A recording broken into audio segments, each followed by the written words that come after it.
Oh, so if you Mac want D to, versus okay. the West Balls. I think I remember my crewmate one time talking about Armada shorts at Genesis. They're like these Euro, like, okay, Armada shows up at Genesis 1, according to what I hear, wearing normal, like, pants or whatever. And it was really hot at Genesis 1. Yeah, And then all of a sudden, like, out of nowhere, Armada takes the pants off, and then suddenly, yeah. like, these Euro, like, MACD colored, like, bright Euro tight, like, really short, All like, right, I'll see you somewhat short later. shorts, not really short shorts. All right, But everyone's just like, Who you whoa, talking like, to, where did Steve? those come from? Like, whoa. Michael. Didn't see that Michael coming. who? Come on. Were they like? Michael Don't who? worry about it. Michael My who? girl, Yeah, Michael. I think they were Michael close, who? close to it. Don't worry Like, about it, close man. to it. Eating They weren't bitch? even that long. They were like probably Yeah, like you down little, to you a like little hoe, so, dude. I'm a hoe. some You a European, little yeah, some hoe. European. I'm a little hoe. Yo, awkwardest shit Well, ever. I matched on Tinder with this chick in cat sorority.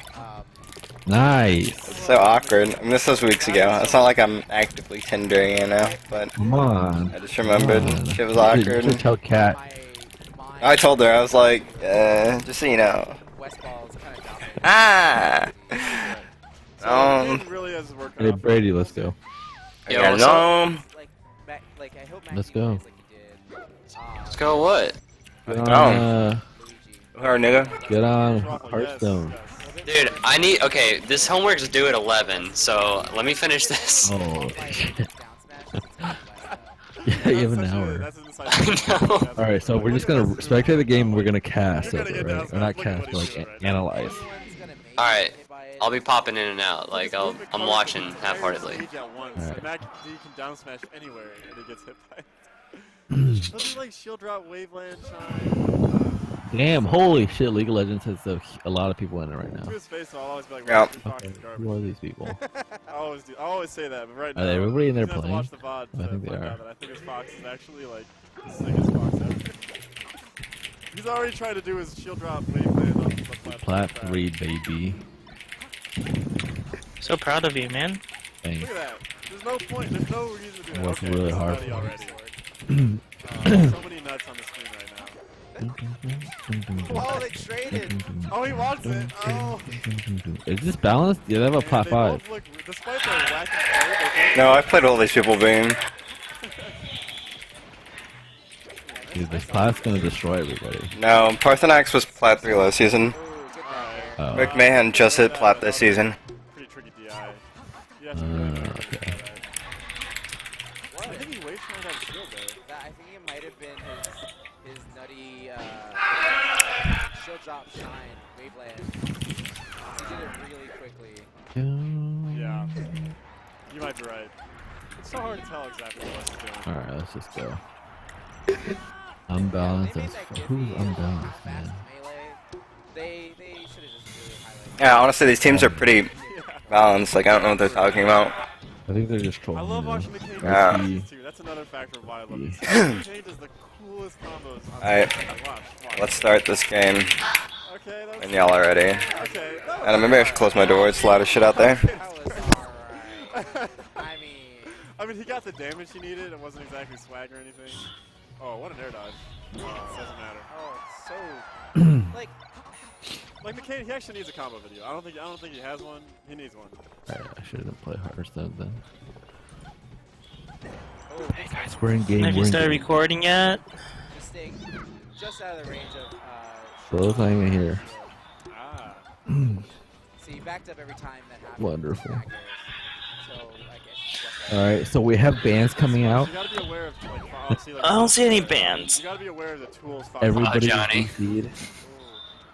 So great up till Dr. Mundo. That's a good ban. What do you think about Dr. Mundo ban? I think West tried to wave dash out of shield. Standard solo queue ban. Yeah, I'm just trying to play some. Do you fucking- think Mundo is too good after nerfs? That was clean. Oh, That dude, was seen- Minno's fucking extremely strong right now. Really? Yeah. I've actually never seen. I haven't seen Mundo in any of my games. I haven't either because he's always He's banned. banned. No. Really? We don't ban Yeah. him. If he's not banned, I'll pick him unless Graves is up. Every time I see Brady play Mundo, I don't see anything spectacular, but he always wins. So I mean, it's a testament. It's to literally him. I just farm until I fucking have challenging smite and I can 1v1 anyone on their team. And I'm hyper tank. Oh, West flubbing a little bit. Alright, Hyper man. tank. Is that a phrase now? Is that a thing? Like he's probably gonna lose. It's what Mundo is. I mean, true. Hey, They're Brady's saying you're just Mundo. tanky? No, I actually build full AP. That's fair. Full that's abusing your ability W. power Mundo, boys. I've lost to Mundo AP mid before, so I don't want to talk about it. You know, I believe Fiora that. ban. I like the Fiora ban. It was Jarrell too. That's the funny part. We lost to Jarrell's AP Mundo. Yeah, it was just solo. Jarrell, queue. I just speaking of Jarrell, is Jarrell playing with us in Waco?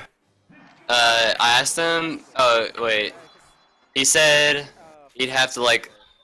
It'd have to get closer because it depends on like class and what he's got going on. Nigga, it's on a Sunday. Oh, that's true. I mean, I'll talk to him about it later. I Some more details shredded. mean, Alright, it's a Soraka big ban, prize I like pool, and I like the Yeah, okay. Soraka ban. I don't agree with the Soraka ban. I I think mean, Really? I think Yeah. Soraka is Soraka's very. annoying. she's annoying, but I don't think it's like. standard. But she's not a ban-worthy champion. I think you she's just need to counter your ban-worthy. composition around her. she's not a she's not a ban-worthy This is solo champion. kill word. This is solo keyword. I'm pretty sure Soraka is ban worthy. It's I mean her Yeah, okay. even in Her solo problem queue. isn't getting ganged up on though. It's more so that her laning phase is extremely weak now, and What? she's not. Huh? She's not weak early game. She's not weak in the game. Yes, her laning phase is extremely weak. She doesn't have the mana to like. Not only was the spell thieves like really hard, like the mana regen nerf, like really hard on her, but she also got increased mana on like all of her or like two of her abilities, her heal and her. Was it her E or Q? It was It her was E. her W. Oh, W? Is it- That's Or just they Got nerfed with her her E. heal, her Q costs more mana. She just got nerfed overall. That's Oh, why in the she's weak Limited now. League Sim? Yeah, she's not bad, but I mean, you can definitely just play any kind of assassins that are strong right now, and you'll fucking rape her. I mean, but it makes trouble for the laner. It's The hard to laning, play you against her shouldn't in lose lane. laning phase to Soraka right now. She'll run to him so fast. What? No. Yeah, They just Khalil, out-sustain how many you. times have we lost in lane to a Soraka? Never. I mean, mean, you- that you was can that's literally literally never what the have- nerfs were You tailored also toward. lose to Soraka. Okay, Steven, we have 3 diamonds agreeing against 1, Alright, so alright. we're gonna close this case. and We're both flat focus on- now, aside from. Actually, we're all of us are flat. Shut up, Johnny. Shut the fuck up, Johnny. Johnny's actually he's actually silver. Johnny's actually silver Johnny down. can't win gold. The shots. I think blue teams got a. I mean, I think a good Soraka's draft. an okay ban. It's like there's not. I mean, you could have banned Gangplank over that. Fuck Gangplank. No, but there's no point game plank now. No, I think Gangplank's plenty He gets fine. I think Gangplank actually has the highest win rate and like one of the highest win rates in mid and top right now. Gangplank's fine. Like But one of the the issues past nerf was that with his game plank is ult got with increased. game plank, you need to be babysat through early game. If you don't get jungle support, you lose the game. I don't think he'll lose the game. I think you can just like not get You can farm ganked. under You can town. farm Hey, just I fine. also want to point out, as something very general, I think it was a mistake to pick Jin this early before Yeah. they, pick their mid laner no, especially. I think it's a mistake to pick Jin in general, actually. Okay, I agree. I don't think Jin's crazy good, but like he I is don't think he is good if Uh. their team comp doesn't involve hard engage or assassins, which are 2 very common things right now. So that's why he's bad. But like if he was against say like a poke comp and you were last pick, yeah, dude, he'd do really well. But in this case, I don't think it's ever a good idea to pick Jin that early. I don't think it's good. Well, I don't know. I just think there's a lot more AD carries that bring more presence. I agree. Because I mean, there's But Corki he's- right now, but Corki can also be flex mid, and Corki Yeah, can safely Corky's run probably mid. going mid. Yeah. Um, With double AD carry, you more want to run a somebody like Corki Ezreal, Corki Callista.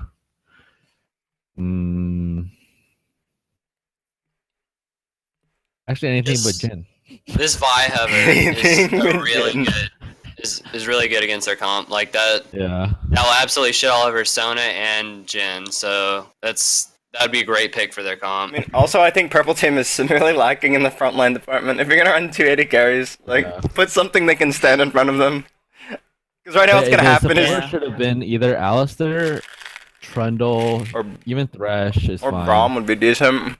Yeah, Braum is good too. Yeah, especially also against game plank. Brom's annoyingly annoying against that.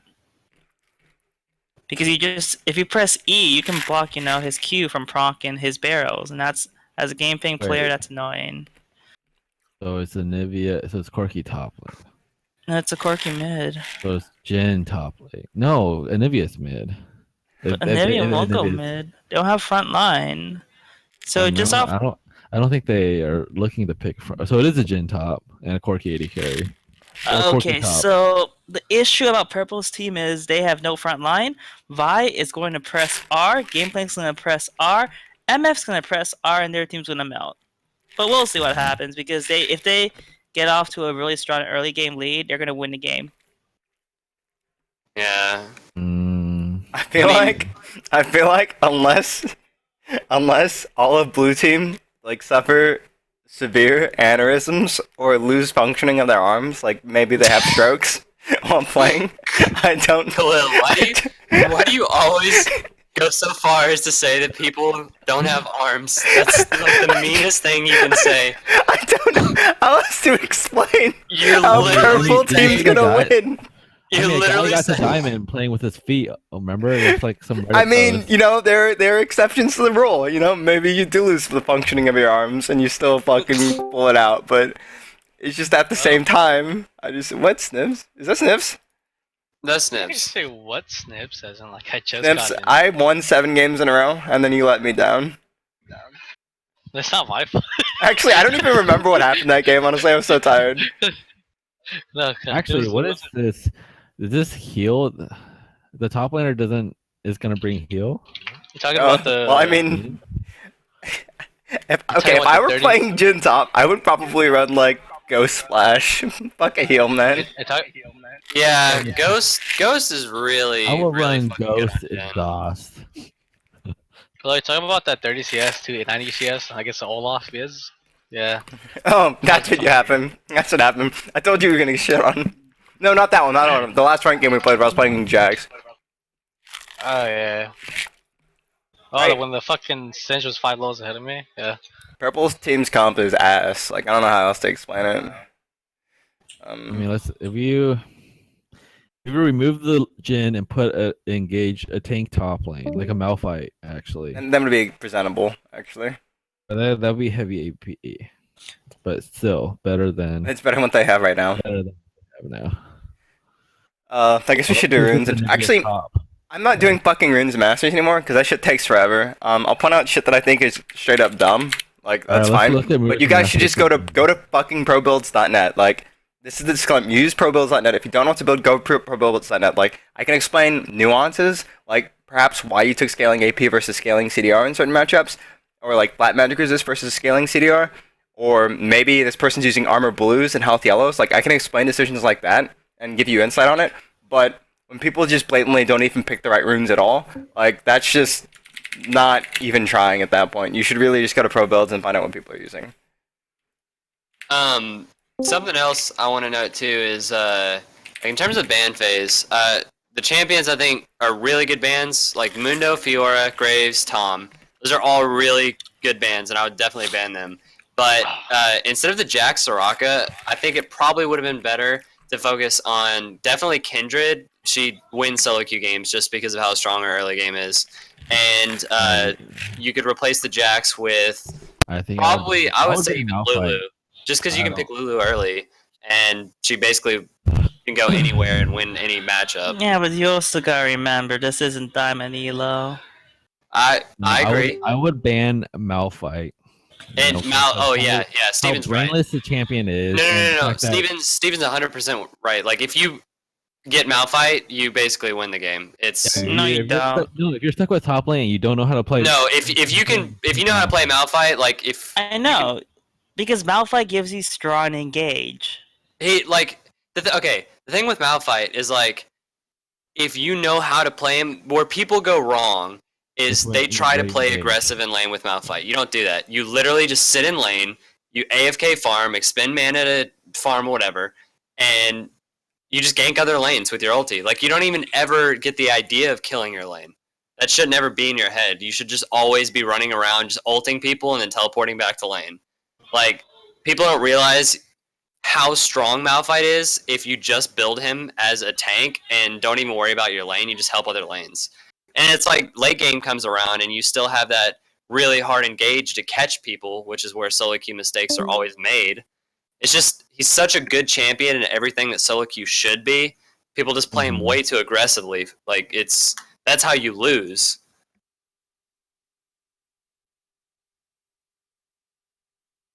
Actually, Malphite's really good against double 80 carry because his E attack speed reduction is immense. Like it basically prevents them from auto attacking at all. Actually, so yeah, that's combined with Frozen Heart or something like that, or Randuin's, like they literally don't do anything to you. You're just sitting pretty in front of their team. Yeah, exactly. Yeah, Malphite should definitely be a banner first pick. I completely agree with that.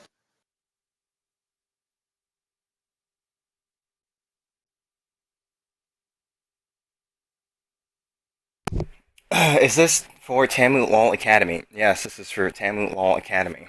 Thank you. Oh, no, that wasn't a question, that was a statement.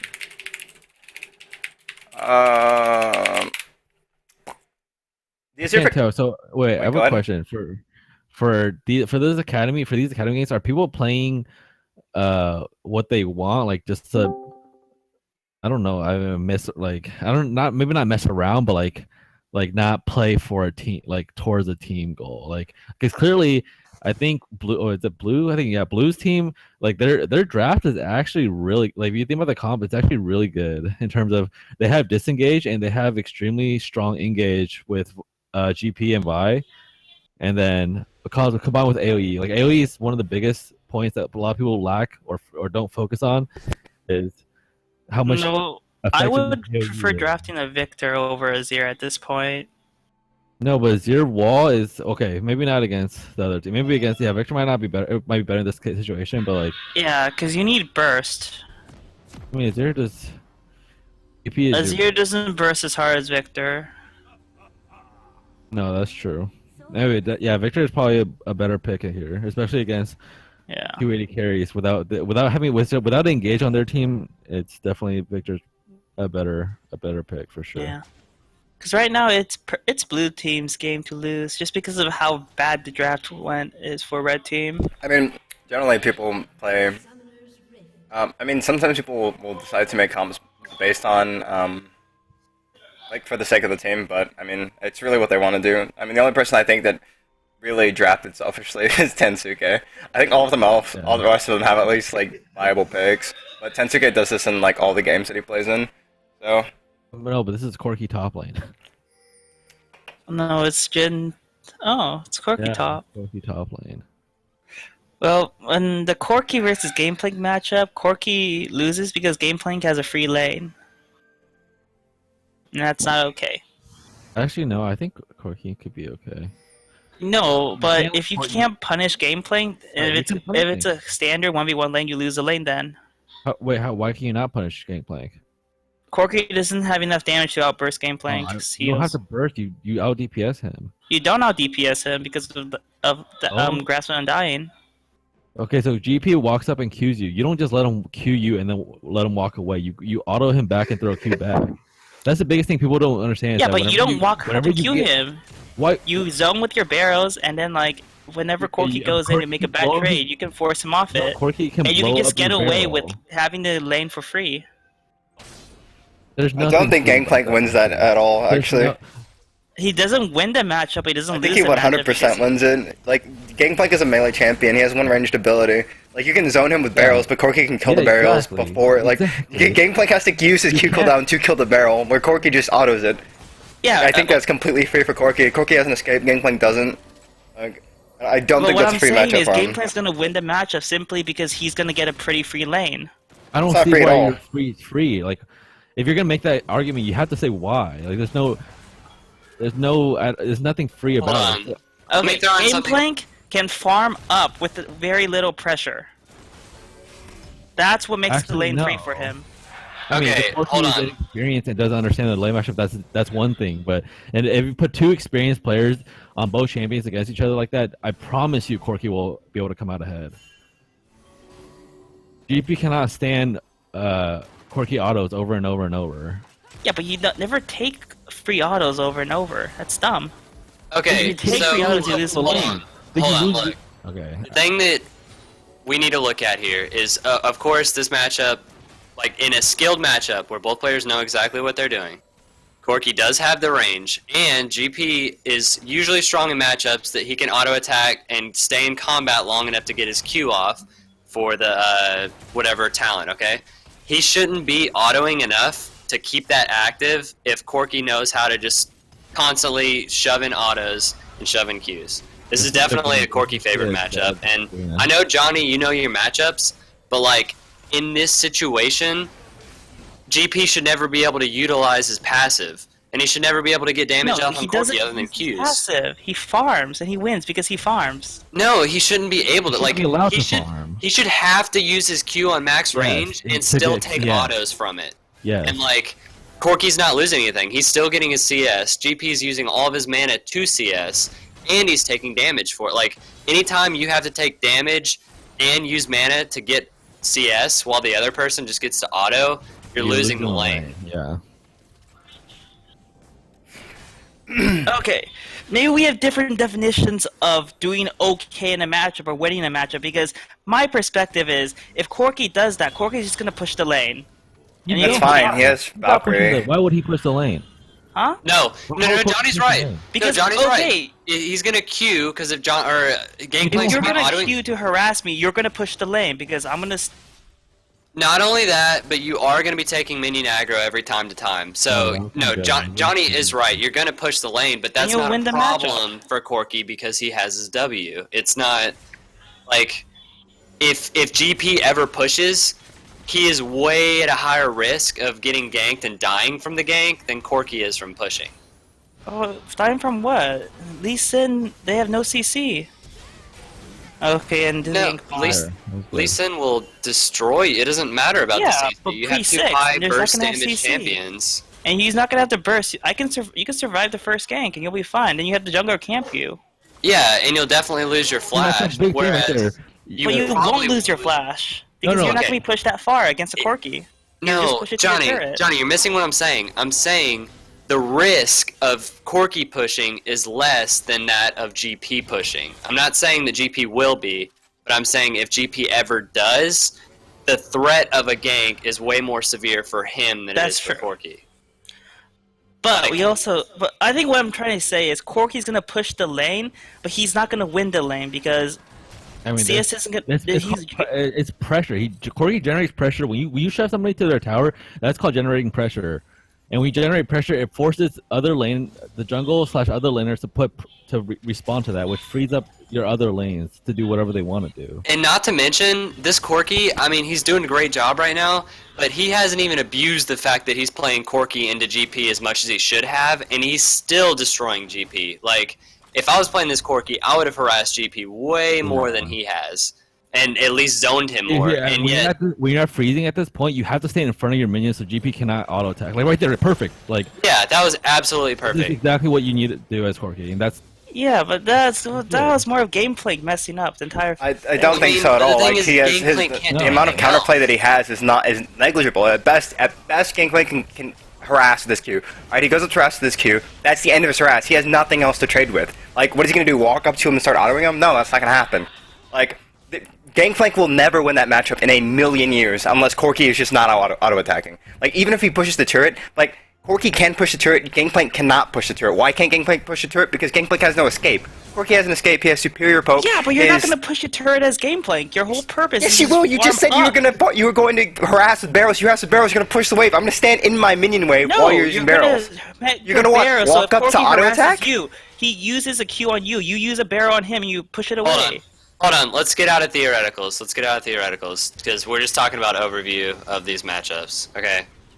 All we're saying is that, in general, we can all agree Corky will push, Corky's safer at pushing, and he has the ability to harass. The best that GP can do is farm.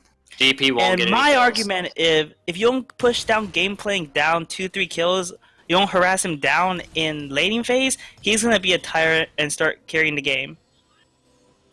Okay, that's fair. That's my experience. If somehow GP can stay in farm, which I doubt he should be able to, but if he could catch or stay at least even in farm, he will be more relevant later.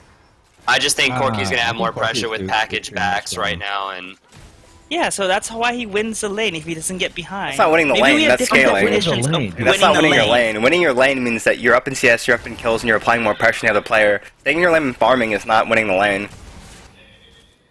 Like, that's staying in your lane and farming. Like, you're relying on the other people to win their lane so that you can scale because you lost your lane. Like, that's not even debatable, that's just the definition of winning your lane. By coming for the repeated gank, which is good considering because there's no CC. Jin's very immobile, and Sona's useless. So yeah, free kill. See, that's exactly what you need to be doing on Vi. I mean, you just go for the Jin. There's not much he can do. This game playing doesn't know what he's doing. All right, let's get off the GP Corky train. We wasted a lot of time talking about that. Yeah, almost 8 minutes. So going into mid lane. Khalil, you've played Azir, Anivia matchup. What's Anivia doing wrong? I mean, Anivia can't win that matchup, I don't think. Like, Anivia, that matchup doesn't get decent for Anivia until Anivia is level 6. And she can throw, who the fuck is calling me? And she can throw up wall and ult. So she walls in Azir with her W. R's to get the proc, and then E's and gets the critical strike. Before that, Anivia can't do anything unless, like, Azir just doesn't dodge Frostbite. That's the only situation in which Azir is, like, can actually be harassed by Anivia. It's not an easy matchup at all, and Azir should win it. And they both scale decently. They both have great wave clear. They both have decent, like, disengage. So the matchup should go in Azir's favor. But I don't think Anivia is going to be useless as a result of it. I really like how Purple Team is making use of Blue Team's bottom lane back and taking Dragon. That first Dragon's always like really good to get, and they took it very efficiently. Because now bottom lane can go back bot. I'm really and surprised how the gank actually worked out for top, considering Gameplink missed everything. So I mean, that's okay. Vi is strong enough. Yeah, Vi's big. Well, it's important Vi didn't use ult, Vi didn't use flash, so she still can come and possibly wreck bot because they don't have any. They have no vision where it's important, and they don't have any summoners, which is the most important one. My bot lane is down in experience. They're not going to win any trades, and they shouldn't be going for these trades. Yeah, and they really need it back too. Sona's low on mana. That's going to be really detrimental to them. They're doing a lane gank, but Vi's in the perfect place to counter. Corky's roaming around mid. He's trying to like gank mid and get a free kill off this. Poor Lee Sin standing on a ward. Oh, this is a good gank by Corky. Yeah, but he's taking a lot of damage from that. You should have W up again, right? Yeah. Bottom lane knows Lee Sin was there. That was a really good ward from blue side. Vi making use of this counter gank. Oh, that Vi needs to go back in on it. Okay, see, that was definitely a mistake from blue side. The Janna ulti looked good, but it really wasn't good at all. Like, they wanted to take that fight really bad. Okay, he shouldn't have ulted point blank. Yeah, he should auto attack. Wait. Oh, that was a really good Lee Sin kick, but. But it doesn't matter because MF is huge and Vi is huge. Yeah. In that general situation, when you hit where you don't have to gap close with your ult, don't use your ult. Just wait for them to flash, wait for them to use some gap close, and then ultimate at the end. Especially if Sona has no mana, so you know she can't ult. Yeah, I mean she was level 5 as well. Oh, she's level 6. No, she's 6, but she doesn't have mana for ult. Yeah.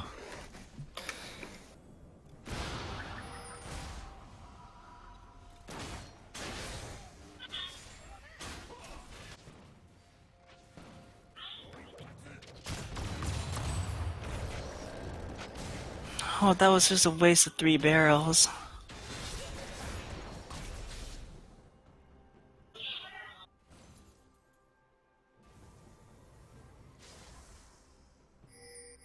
They should be doing us. Letting Olivia farm up and let Corky shove GP into tower again and have Lee Sin move up to counter gank whenever Vi moves up. Because this is you can't ignore a full wave. And Vi should be. I mean, GP's also doing a good job farming a turret. He actually has more CS than Corky because of Corky's realm. Yeah.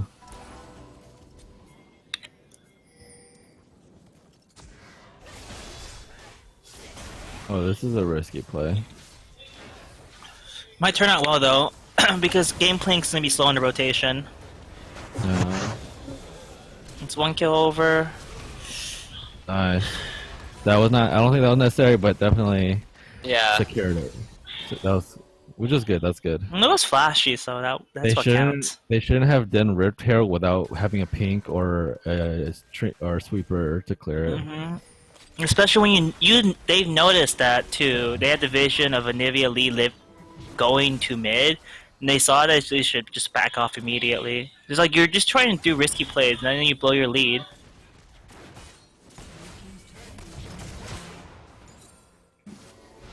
I remember how bad MF's damage is, even after the nerfs.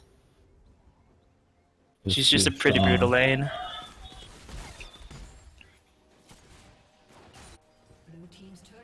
Good. Yeah, makes it stronger. That was a good tornado. Ward catching out the ward from placed by Lee Sin.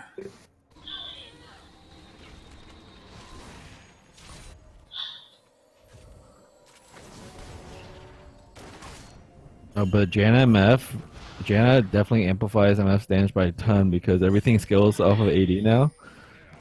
With basically a free BF sword of stats worth from the shield, her E and ultimate do quite a bit at lower levels.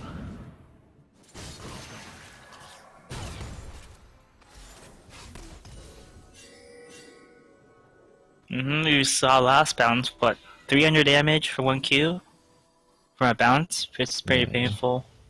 But what's something interesting to notice is that red team's vision has actually been a lot better than blue team's vision.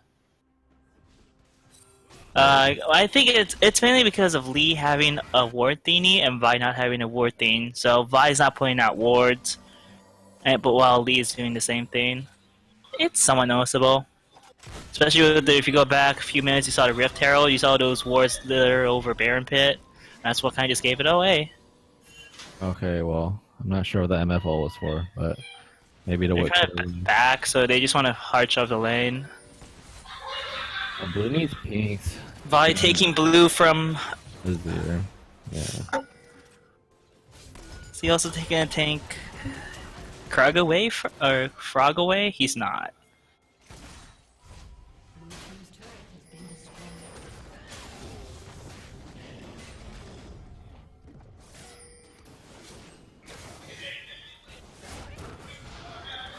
Oh, where's the follow-up? I think he should ult it right there, actually. Especially when you know Azir's coming up. The ult would have kept Corki and GP's ult, and that alone should have killed Corki. Considering he already burned Flash and Valkyrie. Plus, he should have moved up a lot sooner, too. Yeah. I mean, he was playing it safe, which is, I mean, it's okay because they will get a free Rift Hero out of this, but I don't know. They're looking to contest it. And maybe it's too barrel. Close. Yeah. What is Gameplank doing? Oh, that's not good. But maybe it's gonna clean up. Corki needs to win. Didn't turn out that well too. Wow. That was actually just misplayed by blue team. So what you do as Gameplank in that scenario is you kite back and use your barrels to zone. You still had a barrel left, so like you don't do that much damage if you don't have Triforce IE. You still do a lot once you finish Triforce, but at that time, it's better for you just to poke a bit, zone back a bit, and ultimately just give up the objective because you guys don't win a 3v3 because of how big Corki was.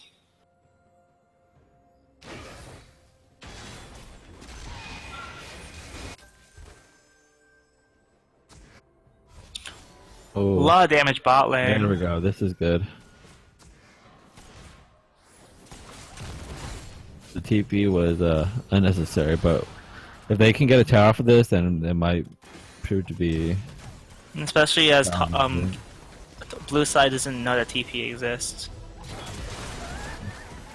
Oh, they should get a free dragon off of this. Especially with Corki, they can't fight against this.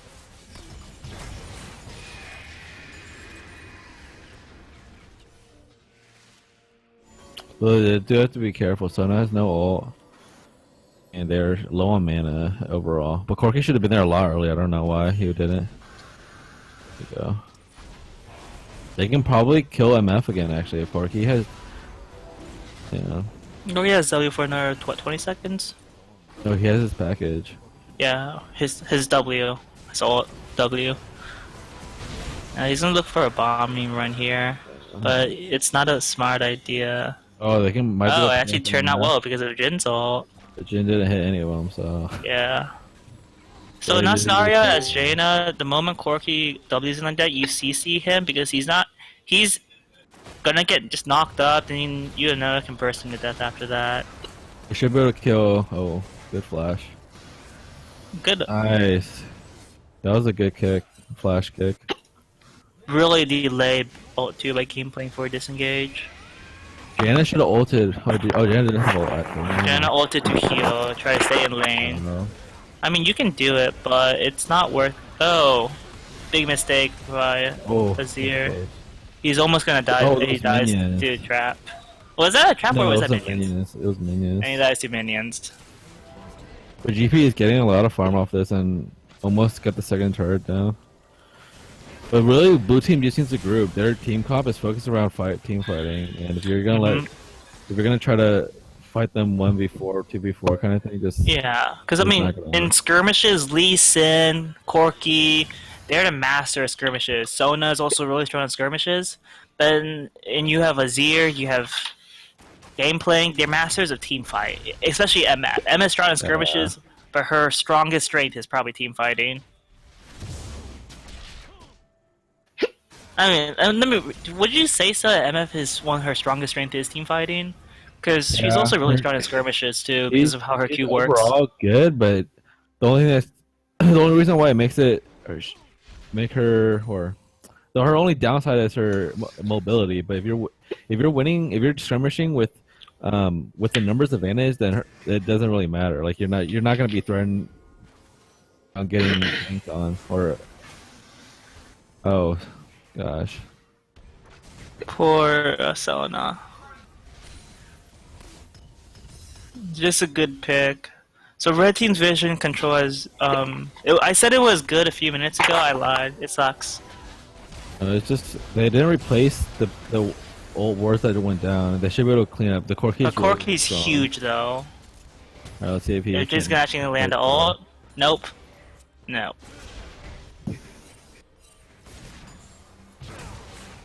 Corky just has a massive power spike once he hits TF. It's even compared to the old Corky. Yeah. He's so much more stronger. He has an insane burst because of his very high base ratios, especially when they convert to magic damage. It just kind of adds up. Yeah. Well, definitely blue team's playing up behind. It's interesting to see if they group, if they can pull off the combos and the combinations they need to win successfully. Because they do have their win condition is pretty much team fight, group, kite back, and win. I mean, purple team, if they keep this up, they can split push with Anivia and have Anivia TP in, and then because Corky right now is really, really good at picking people off. Like Corky, Lee Sin, those two together can pick off and kill anybody really, really quickly. So you have the CC from Lee, and then you have the burst from Corky. Yeah. And no one on blue team's team can actually survive that Corky's burst right now, just because of how big he is. Vi should be able to, but Vi went damage, so he's not going to survive it. It's very dangerous though for Zero to walk that way, but I mean, he's going to try to get it to work. He gets to pick off Sona. But they should be on Jin right now. He shouldn't be running. And that's a free kill on Jin. Yeah. That's again. I mean, you kind of had vision, but but Corky's here. See if we can turn back on this. MF needs to watch out. They should kill MF. There we go. And once again, they really need to just group and not. No, they had a good pick composition, but they should have had vision to run away from the team, not run towards the team. And trying to save someone just causes them to lose. He's getting quite big though, damage-wise. What's Gameping building? Oh, Essence Reaver. So, don't go Essence Reaver after Triforce. Please don't. Go IE, because IE is broken. Yeah. Like him ER getting gives you more SSR for, consistent damage, and it gives him but cooldown and more. I mean, that's the only reason why I see him getting it for cooldown because of the Essence Reaver passive. But yeah, I agree. IE is definitely better in terms of a lot higher damage output and 1v1 capability, burst, a lot stronger burst. I mean, if you want, typically a lot of game planks run 10% CDR, so when you're completing your IE power spike before you finish up ER, you typically just don't run into that issue because you'll have the barrels, like your barrel timing will be perfect at levels 13 to 14. I can explain more And on that, but IE is all. I mean, barrels crit, so IE definitely helps create a lot stronger AOE burst as well.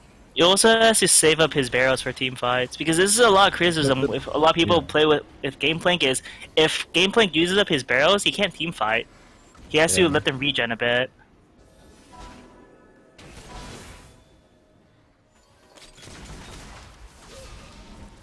So some good poke coming down. Corki he does have his W up, so it's gonna be interesting. I think they should be structuring Dragon right now and just doing Dragon actually.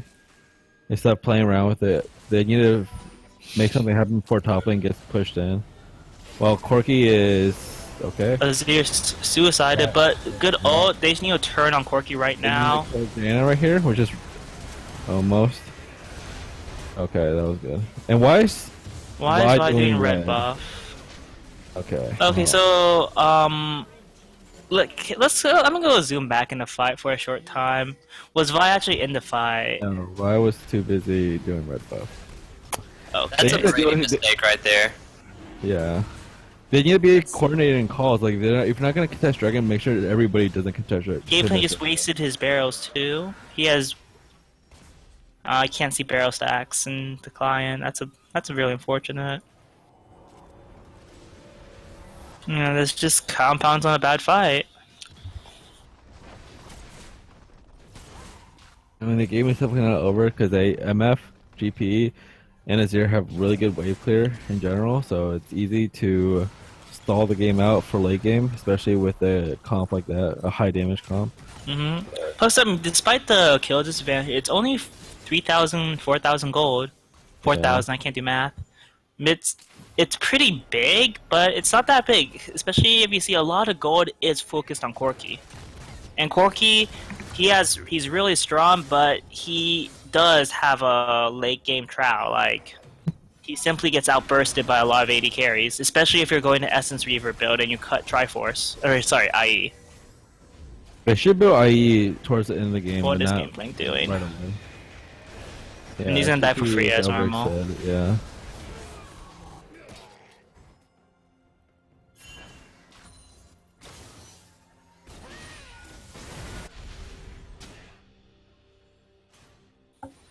Wait, GP's all up? He could have used his ult to steal that, to save that kill too. Yeah.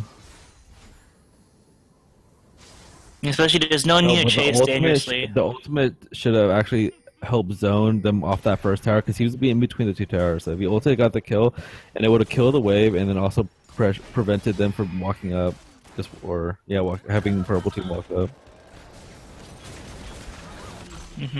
That was a bad. And there's gonna be dead MF over here. Actually, I'm behind live. You should get back to live.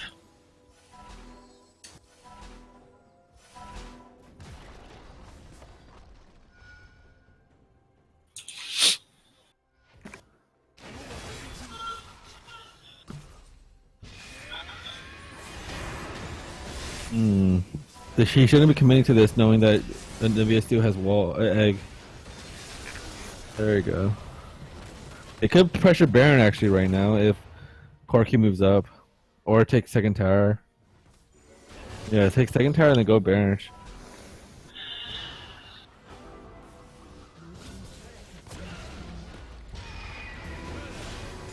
Another option is definitely pushing bot lane, but I also don't agree with Azir's build. I think Spell Thieves is a decent item on some champions now, but I think the mana regen's nerfed way too much for you to be taking it on Azir. You should really go. I mean, even if the mana regen weren't nerfed, I would still build Nashor's Tooth on Azir over Spell Thieves. I don't even build Spell Thieves on Ahri anymore, and no Pro does either anymore. And like Ahri's more. It's more necessary for Ahri to catch up to targets that have been slowed than it is for Azir. Azir is more of a control mage. And like, while it can be decent on some champions, like I'd say Lulu mid, I would build it. But on Azir, you definitely want the Nashor's Tooth power spike. Even when Spell Thieves was good, I wouldn't build Spell Thieves on Azir. You're just losing way too much DPS on Nash from losing Nashor's Tooth. What was that flash, actually? He was trying to dodge the. He almost blew off, yeah. I want to point out that he could have probably pulled that off. He wasted his shield from his passive by ulting the CC from his ult. So like, let him bust that shield, like wait for one more auto and then ulti. Yeah. That was really close. That was hard to do. I'm not saying it was bad. I think that flash was not needed, actually.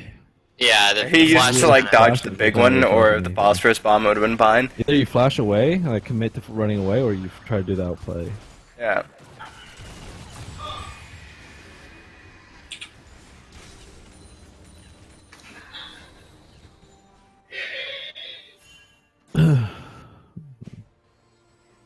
But I think Vi should have went a more tankier build right off the bat instead of going Black Cleaver. If you go Warrior Enchantment, you typically want to go a tankier second item. Mm-hmm. For example, Dreadnought. Yeah, exactly. Especially if you're the only engage. Oh, that was a misclick, I think, from Jaina. But since you're the only engage on the team and you're going to be inside their, basically in their backline / frontline, you have to be able to live. And you won't be able to live if you build full damage. You might be able to kill somebody, sure. Okay, that's a good game plan call.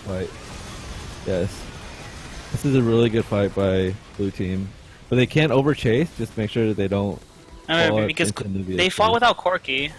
This is good. Oh, that was really good. They can get they shouldn't turn back in off this.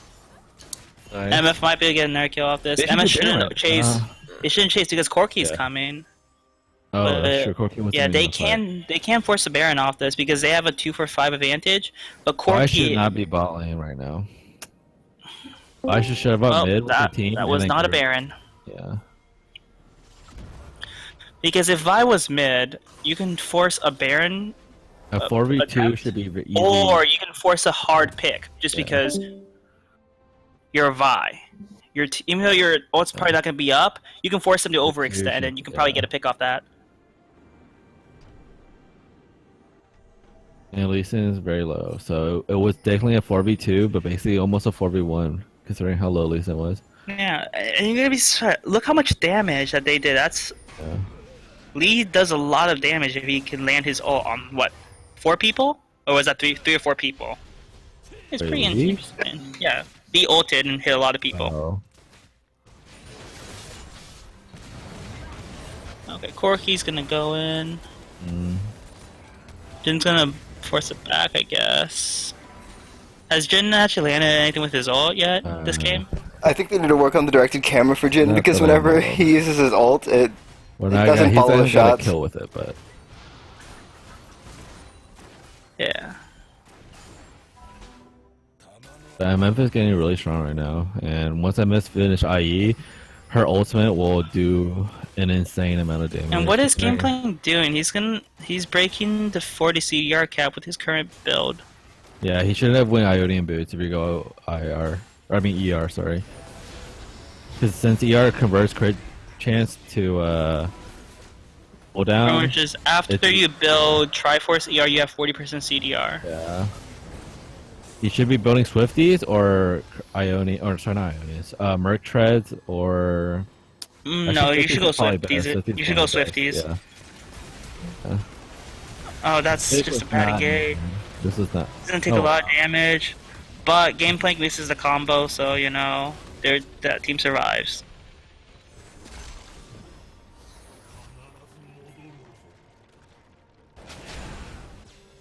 Yeah, well, Lee Sin has been pulling off the flashy kicks. You have to make sure that you have to know where your team is. You can't. When he did that kick, the whole team was Stu basically in Raptors, and Stu walking around the corner. So. Because if that team was behind Lee Sin, they would have gotten the free vibe for free, just because of how strong Corky's burst is.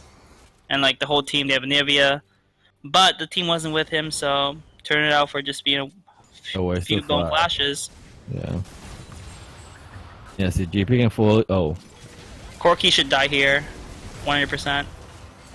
That was a good tunnel, but nobody else is there to follow up, and Jin is still. Okay, well. Interesting. This is where red team's comp being completely awful, starting to bite them in the ass. If you play a comp that's terrible and you know on scale late game team fights, you need to take advantage from you.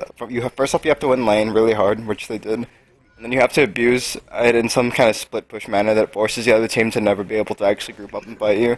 Because now every single fight that they take, unless someone on blue team horrendously misplays, there's no way the red team wins. There's literally no way. Between GP ult, GP barrels, Misfortune ult, by locking someone down in a zero wall for zone control, like they should never in a million years want to fight. And the problem now is that since GP is scaled up, and like they have buy to catch people that overextend, I don't think that they could even use a solid split push formation, because like if Corki goes to split push, there's no way they would just get completely obliterated and engage from buy. Like 100%. Yeah, there's nothing they can do against that. Because the split pushers right now is Gameplank, and no one on that team can stand up to Gameplank just farming away. Corki can chase down Gameplank, but that's if you're done with your barrels. And Corki doesn't have teleport, so you're going to have a 4.5v5 advantage every single time. Sorry, 4v5 advantage. And Gameplank can just be there with his ult and still stay bot split pushing. You can't send a Nivea against Gameplank because a Nivea is just going to die. But Nivea that fight, since Nivea's TP up, she should be splitting the whole time until her TP is down. If there's no Nivea, then Vi just goes in and presses R. Yeah. There's no disengage, no zone control without a Nivea, so you can't have a Nivea split push. So Baron Call going in for red team. Gameplan's gonna do. Gameplank doesn't have ult, so that's huge.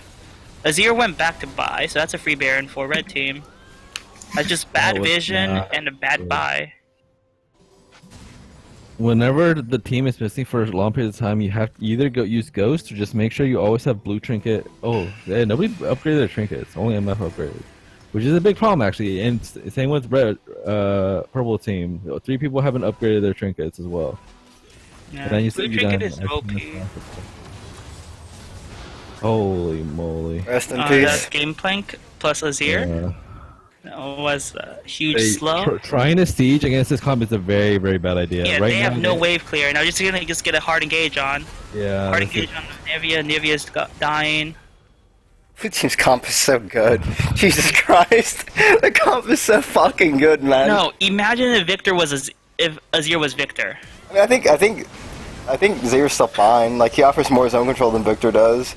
Like Victor can zone with gravity field. Yeah, he offers more burst. Yeah, but Azir has more overall sustained DPS.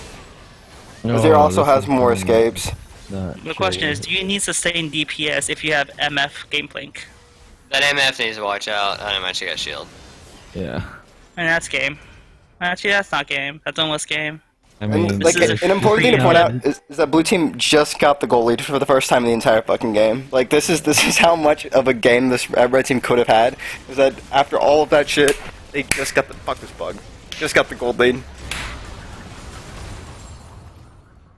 It escaped me. No, the thing is, you can't siege against. Just because you have Baron doesn't mean you can freely siege against a team that has an amazing wave clear like that. You're never gonna push them in. Sure, you have a Nivea that you can clear their waves, but it doesn't matter. You're never gonna poke the tower, and you're basically wasting your time. And then you're just looking to get poked or picked on because GP's barrels, along with Azir soldiers, could definitely outpoke Nivea and Corki. What they should have done was basically let Nivea split bottom with TP up and just have her keep pushing with Baron minions, and then until they force people to move bot as well, then they could have put pressure top. But grouping up against the team fight comp is not a good idea. Mm-hmm.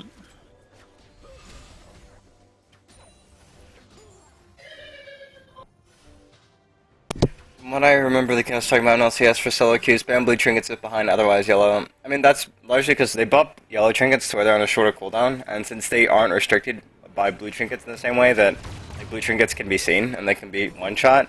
It's good to use them while you're ahead because your wards will last longer and they're more difficult to clear. With blue trinkets being behind, it's nice because you can use them from like a large amount of positions. And although you have the issue that they can be killed easily, if you put them in situational areas like this is the same criticism. Gameplay just wasted his ult. I mean, if the ult is they engaged off it, but he wasted his barrels. That's the issue. And there's no follow-up just because he just gets zoned away by Nivea. Oh, is this 5th Baron? No, that is 5th Baron. That is 5th Dragon, actually, yes. this is possible for... Actually, red team can win. Oh, Azir, buddy. Feels bad, man. Oh, that wall, though.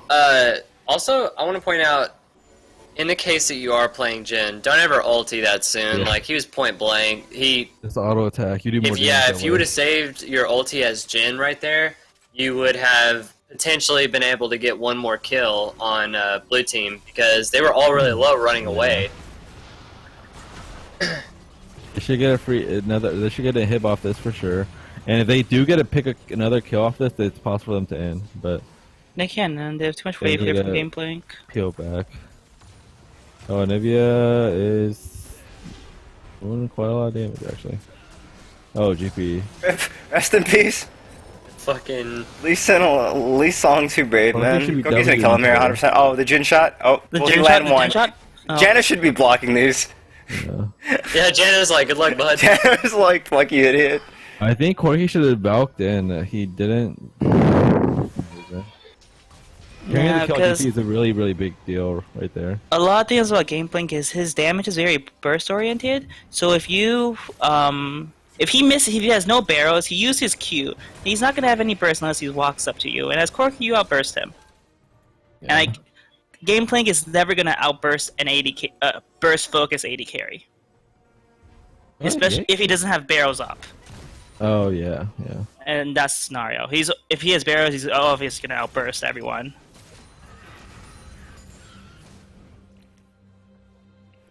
I mean, the thing that's kind of frustrating me with red team is that not red team, with blue team, is that the fights that they're losing by no one's fault but their own. Like it's not, and that sounds silly to say, but they're playing a composition that for all like rights should completely shit on red team, and all they have to do is like fight, just not take a bad engagement. That's been the leading factor in every fight that they've lost ever since they like caught up. Is that they just take really bad engages. Like why isn't Narnia while her team is on the other side of the wall? Like you're gonna get focused down, and the rest of your team is trying to catch up, but is zoned by a Nivea wall. Like, Advice doesn't have to use her ult to go in on a target. Like, she doesn't have to. She doesn't even actually have to go in to kill a target. They will kill them by virtue of their comp has that much AoE. Like, you don't need to hit anyone with your ult. You can give up 5th Dragon if you have wave clear. I mean, it's bad, but these just goes in and dies for free here. That was a really good pick on Lee Sin. That was a really, really good pick. Vi still has also Vi. They can actually. Vi just need to flash back in. On to. Exactly. It should be ulted. It should be on Jhin, but the game plan's gonna happen. melted. And then this is gonna be game. Game's over. Where's Corky? Corky's too busy taking red buff again. I don't think that was on Corky. That was definitely on Lee Sin.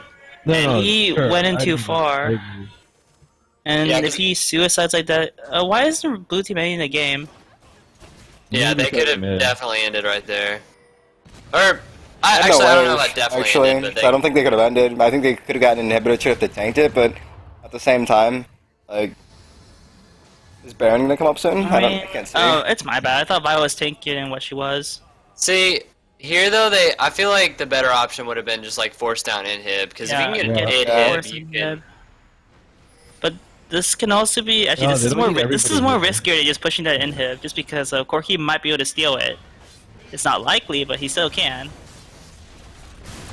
What they need to do is they need to put GP on the other side of the wall to peel or prevent Corky from even.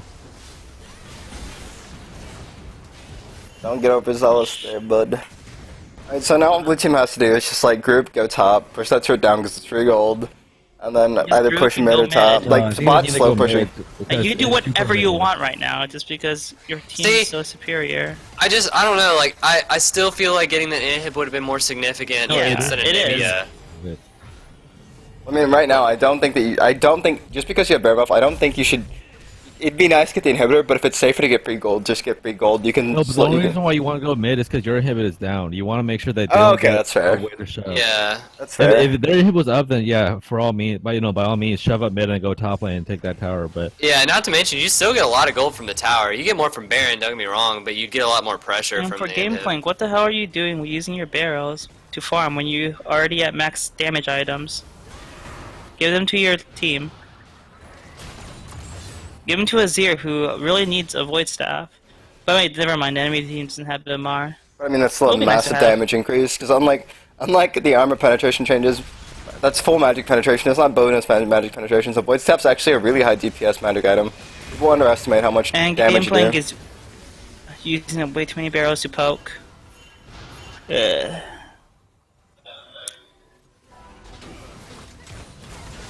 they need GP back, and then they need GP to split. GP has to be going, should be going top lane right now, splitting, TPing whenever they fight. Yeah, But not even because necessarily both fighting. teams have had TPs, and I've seen I one don't know why TP they did use, that. and that was a useless TP use. Pretty sure that was back to lane actually. But My boy Azir is standing way too close to the front line too.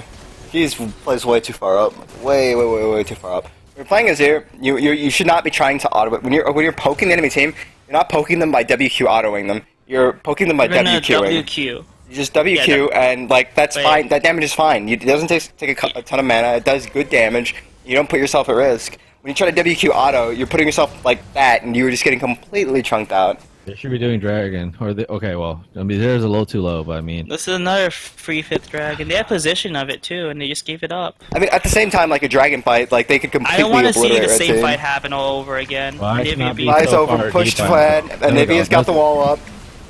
But good gameplay goal. Gameplay needs to get his barrels out. He's Yeah, just that gonna was a auto great everyone. gameplay gold. And that's one of the strengths you have about gameplay, There is we you have a go. good ult and you're strong and you're OP. You need to push mid right now. They need to take that dragon. I mean, they need to be careful from Lee They can Sin, get but dragon, but they definitely need to shove. GP should be pushing mid while they. They get need to dragon. get him objective. What are they doing? Because Why are they they've taking had red Baron pill? buff, and they've got 0 turrets and 0 inhibs off that. they There's definitely could have dragon. gone mid and then wrapped around for dragon. But I do want to point out, I think it's probably better for them to do dragon first, because if that Lee Sin stayed and solo dragon for some reason, like that would be. since Wouldn't it's the still- buff only be on him? Yeah, It would only it'll be on him Lee and Sin Jhin. so the buff will be useless. I mean, it would be I mean, useless. It's It'd not. be good. It's not on Corki. It's not on Nivea. It's on your huge DPS over time. So the burn's not gonna apply. I mean, it's still on Jhin though. Like that's. Okay, you're right. You're right. It wouldn't be that big, but like. And you'll I don't give know. up 2 inhibs because of that, or 1 inhib. No, well, yeah, they could have gotten an inhib for I sure. don't know why they just keep. It's I don't just, it's a risky situation to be in. It really When is. you have a numbers advantage, you always want to group together and shove the lane, not go back and farm a wave. Like, sure, top lane was getting pushed in, but it wasn't getting threatened by your tower wasn't threatened by you. They And had as a 3 gameplay members player, down. get Sterex instead of Banshee's Veil. If you need and I wouldn't get Armor Pen because they have no armor. I mean, I see Species Bell, so he doesn't get caught between Nivea and some If you old need kind of thing, MR, but- go QSS. Alright, there we go. They need And a force here's fight. Anivia being, they're just being forced engaged on good GP ult. There we go. This is- If they don't end the game after this, I'm gonna go eat leftovers or something. There we go. That's a good general, keeping everybody alive. Yeah, that's just a good pick because Red Team didn't have vision. Yeah. The objective focus left much to be desired by both teams. There is no objective focus. That's Okay, the problem, man. that's hard to Yeah. say. Jin doesn't have. Maybe I don't know. I don't know if it would have been different at all, but like, you needed some DPS. Like the whole purple team is all burst. Corky's burst. Nivea is basically a majority burst. Burst and zone, yeah. Like, why not just get a get a Calista, get a Caitlyn or something, and then. Or why just don't draft Corki top? I mean, Corki top, put Corki 80 carry, don't trap Jin top and just grab it Malphite. And then you just completely counter the other team. Yeah, I say what because the other team is really immobile in terms of Yeah. Azir, MF. They're stuck. They're doing thing basically.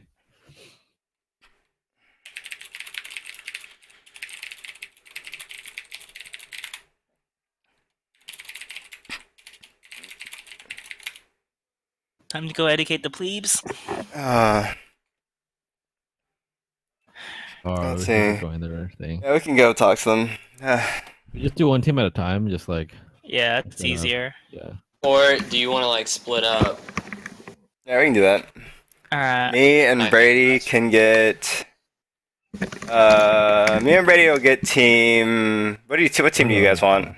I just want to talk about gameplay. Yeah, go to the game playing team. We'll go to team 2. People. Why is there only 2 people in house 1? I don't know. Did they all rage quit? Uh.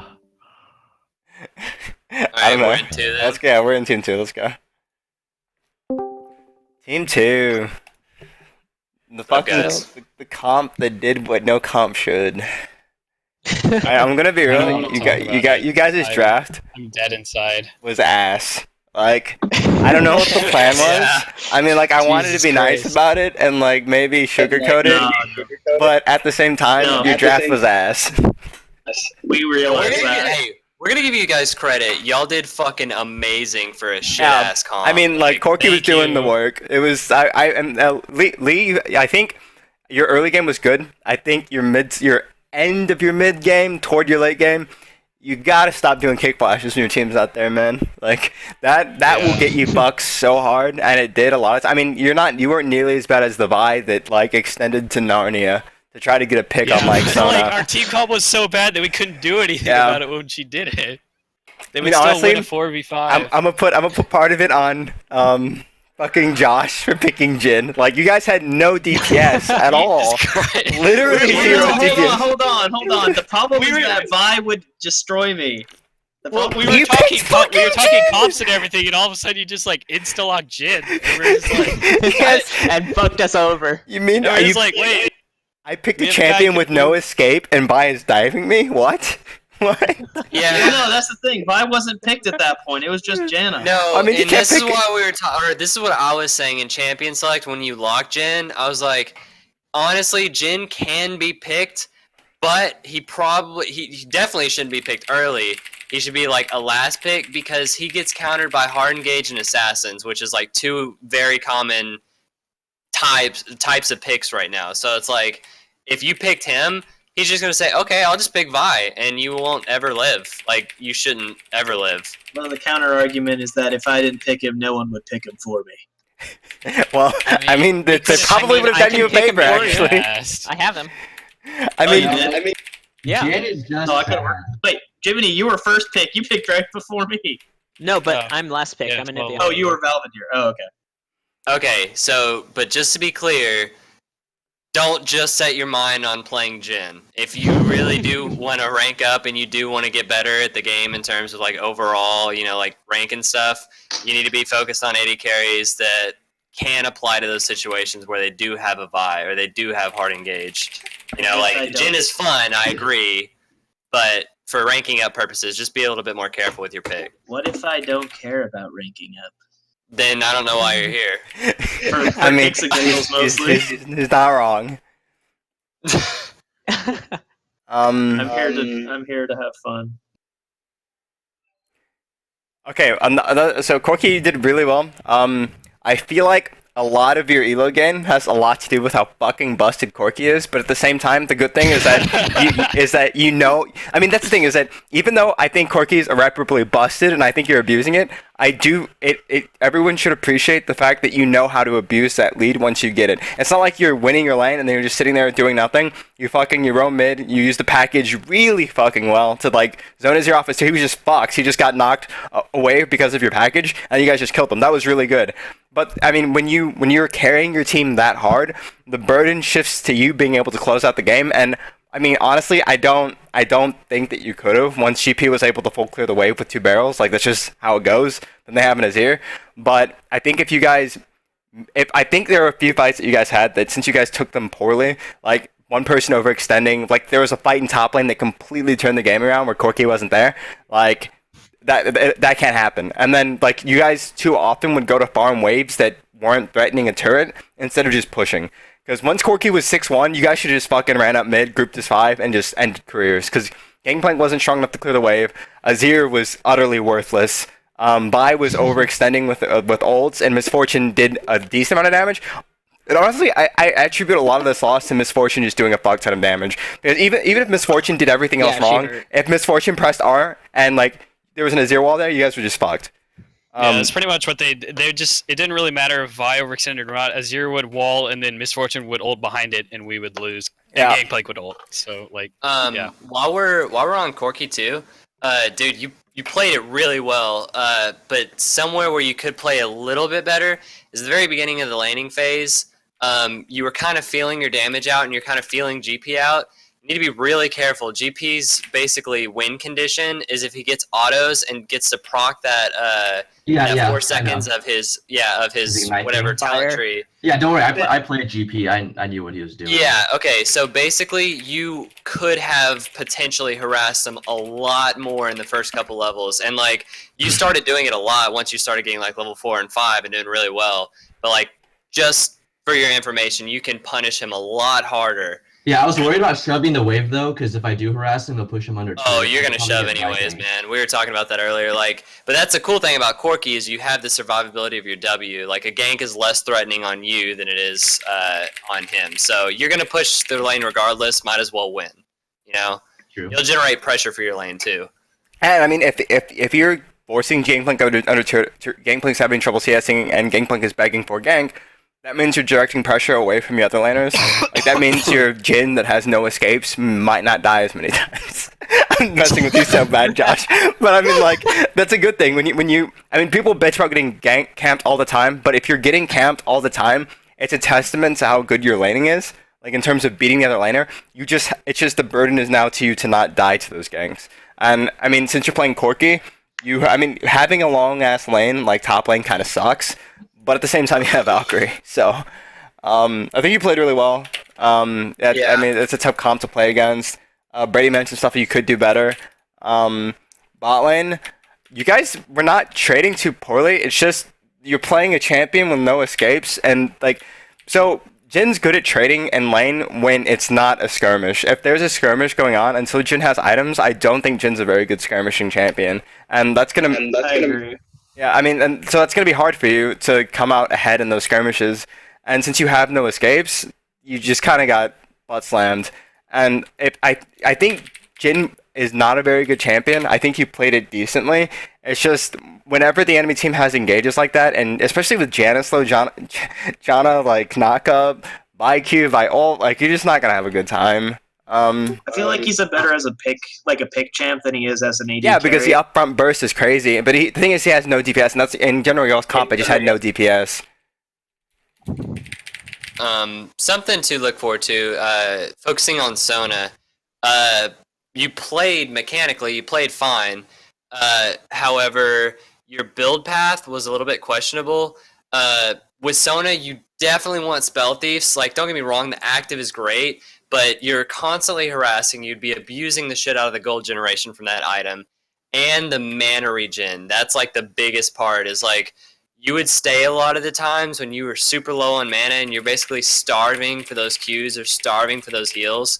And it was really affecting your lane a little bit. So I would definitely say rush that spell thieves. And I know it gives you a little bit less ward pressure, but as long as you're using in coordination with your AD carries yellow wards, you should still be fine in terms of surviving, but that'll give you a lot more lane pressure. And then the gauntlet wouldn't necessarily be needed since you have the slow and combo into your R. So I don't know. I think the gauntlet was a little bit questionable. Everything else was fine. Just think about that spell thieves next time. Alrighty, thank you. Yeah. Are we going again? I think I have one slot left. For the second game. Dude, take me. What about mid? I don't know. I feel like playing too, but I think everybody wants to play. Yeah, there's a lot of people that wanted to play this suddenly. Can you please the question to us? Oh, Parthax. Nothing about mid though. Okay. Honestly, for mid lane. Okay, so typically Azir should just straight up shit on you.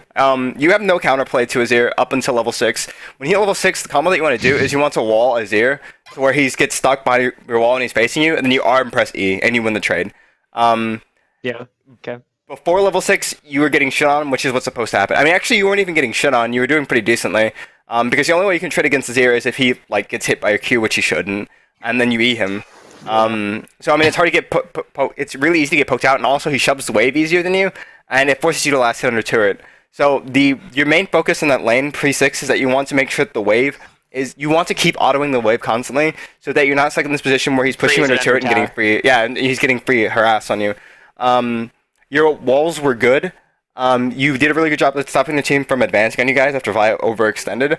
One thing that I would be careful of is that, actually, I don't know. Like, I think that was just the consequence of your comp not being good.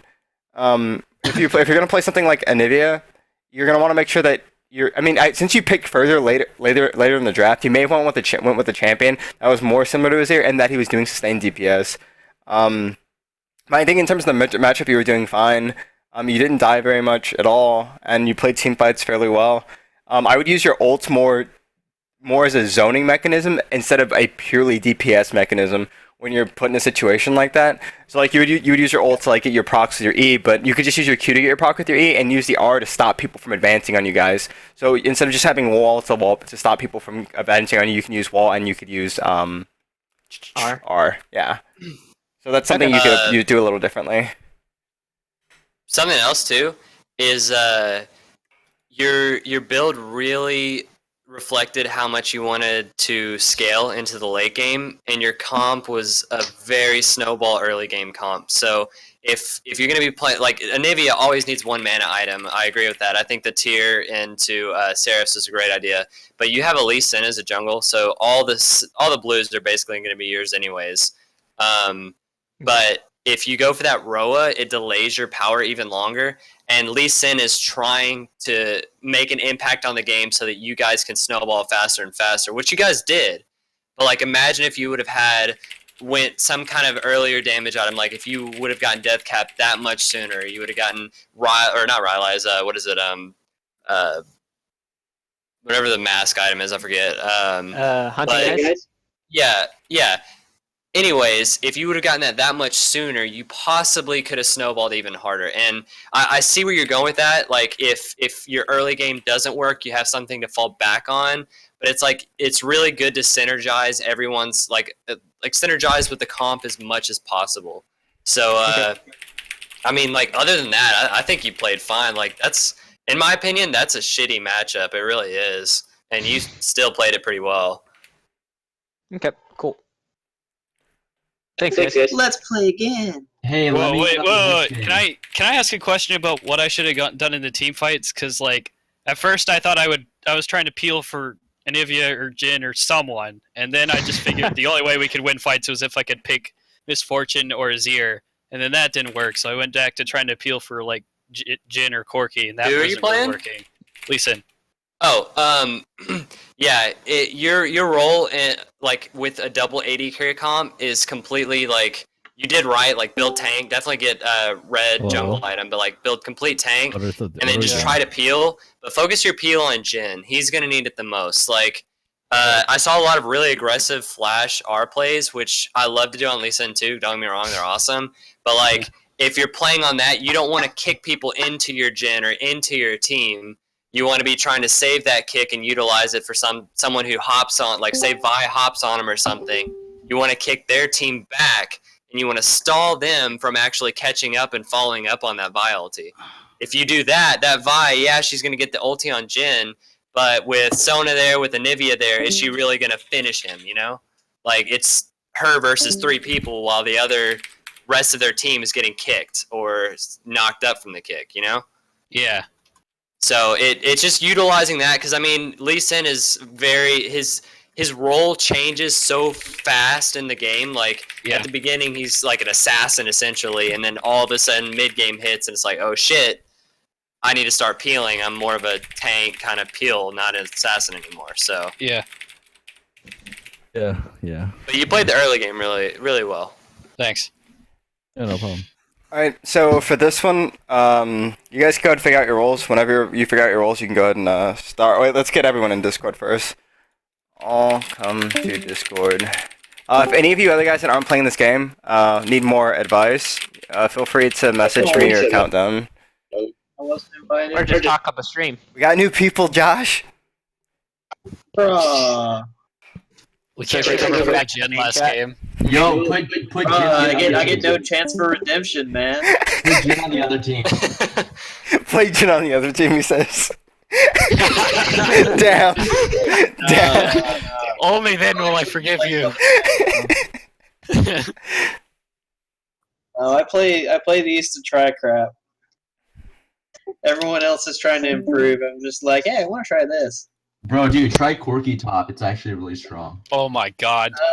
Depends on the matchup, but yeah, I agree with you.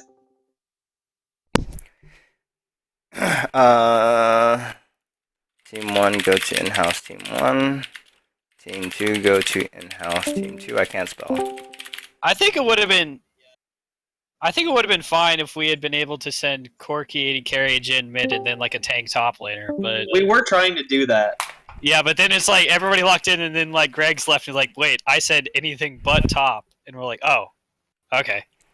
Let's just go Corky top. Jin mid gets camped hard though. I mean, it's a Nivea either, so. That's the thing.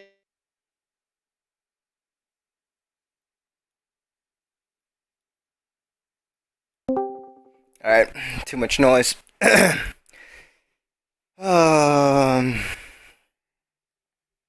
Oh my god. What's up? That's Sona's fucking runes are giving me cancer. She has fucking armor quints, armor reds, yellow flat health, and scaling magic resist blues. Message her so she knows. But... Okay, hold on. I'm gonna message her and tell her that could be way more optimal. In a nicer way than her runes are giving me cancer. God damn it, Brady. I need to start sending out surveys like, is the verbiage that we use to explain stuff to you guys too mean? So we know to be nicer. Okay, you're right.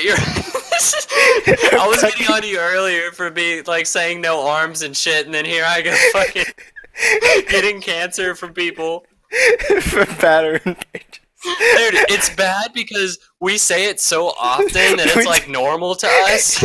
So we don't think about how it makes other people feel when we're like, you idiots could have no arms and you should still win this game. And they're like, oh my god. He's saying I could AFK and do better. They're like, I never want to do League Academy ever again. These guys are assholes. Oh my god. We lost 6 viewers, Brady, god damn it. Oh my god, it was definitely due to what I said, I'm sorry. They were like, fuck this guy. This guy's an asshole. Okay, hold on. There's 5 people in my office. Let me go check this out. I'll be right back. Right now. I invited everyone in, Brady. Here for spankings. This is my office. I have video where are my camera recorders in here. Where are my spankings? Brady, Yes. I invited everyone. It's okay. Oh man, I wonder what that feels like to be invited to shit. Wow. God damn it. I wouldn't know. Whatever. I mean, I'm just saying. You guys still doing Low Academy? Yeah, we're doing League Academy right now. Wow. So you're BMing us over stream? Yeah, basically. Are we live right now? It'll be on YouTube, actually, yeah. Jesus Christ.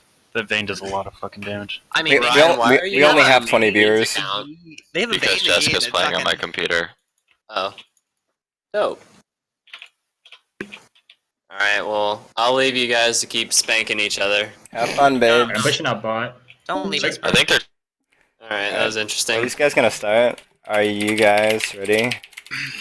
I'm the one thing I'm worried about in this game is that I'm afraid of either Steelers fan or Steven completely shutting the game down. Like, to the extent that, like, they win their lanes, like, okay, they're in the same lane together, but I'm afraid they're just gonna roam and just, like, end careers. Yeah. Alright, we're gonna lose our viewers if we don't start this game. What are they waiting for? Let's go. Who is the leader? Conrad, go.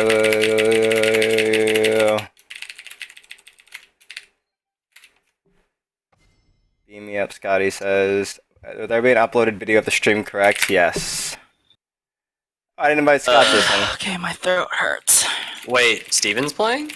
Yeah, he's playing. He's playing against Steelers fan. Steelers. Found your new top laner. Who's your support for your team? Randy. Randy? Randy. So you're the young Randy. No, Steven is AD carry, Brady's jungle. I thought Brady's going mid, man. No, I'm mid. Y'all let the best mid laner play mid. Where would Khalil go? That's what we're doing. Top or something. Go with something like Yasuo. Top, you know? The only mid laner that I would ever let Ori. replace me is Reed. Okay, Johnny, the only thing worse than throwing a celery stick in the mid lane against a mage is throwing a celery stick against a tank top. He's not wrong. He's not wrong. I mean, I'm pretty spot on, I think. Alright. As the teams were fair now. I think we lost so many viewers because all of the people that just who the fuck who left? No chance. Who is that? Oh, his PC froze. Someone reinvite. No. Fuck. I think the reason why we lost 10 viewers is because the 10 people that were just watching all came to play. We had 25 viewers and we're down to 14, so I think all the people that were viewing ended up playing, so that makes sense. Was there anyone that's in this game that played last time? Jiminy Cricket? Mech counts. And the McMahon. Cricket, the McMahon? Whatever that weird Scottish theme is. You see, I'm Chinese. 我不会讲这个东西.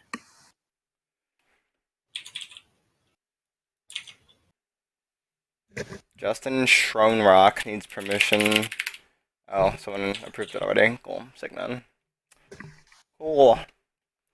Awesome. Alright, Graves band, Fiora band. Both good bands so far. Let's see if we can keep up the good band feels.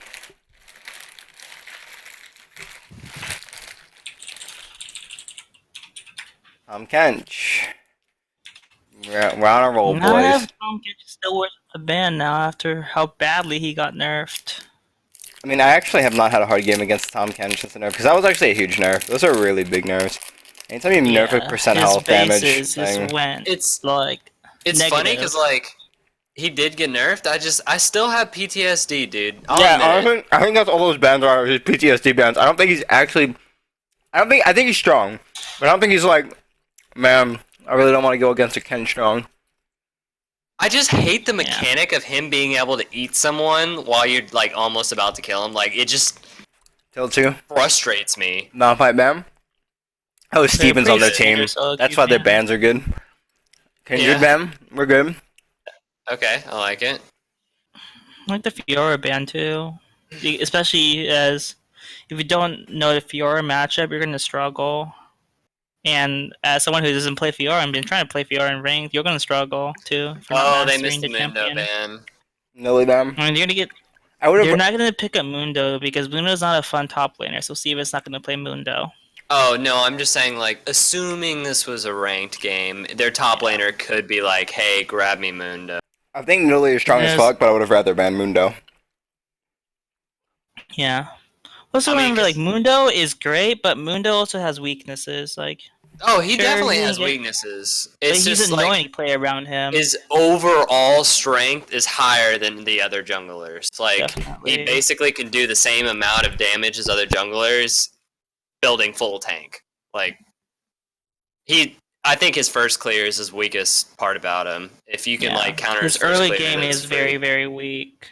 Yeah, I agree. Okay, does you see the Eve here? Okay, I don't know about Tristana if she's worth her first pick nowadays, but Tristana is still pretty strong. She's gotten weaker just because of how the meta shifted away from IE champions because it got nerfed. But she's still really strong.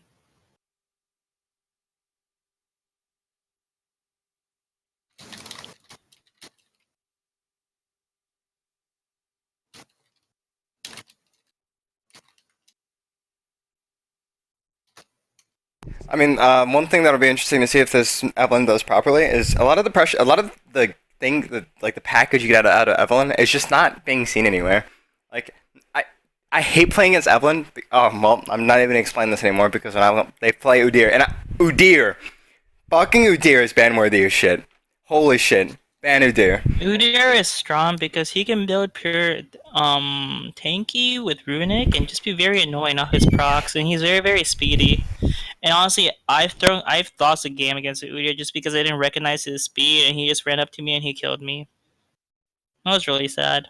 But it's not like the trick to G syndrome. Like Udyr used to be about stacking his Devour, and now with the Runic Echoes, Udyr can have a lot of influence on the map early game, while also preserving the strong late game split push oriented annoying build path.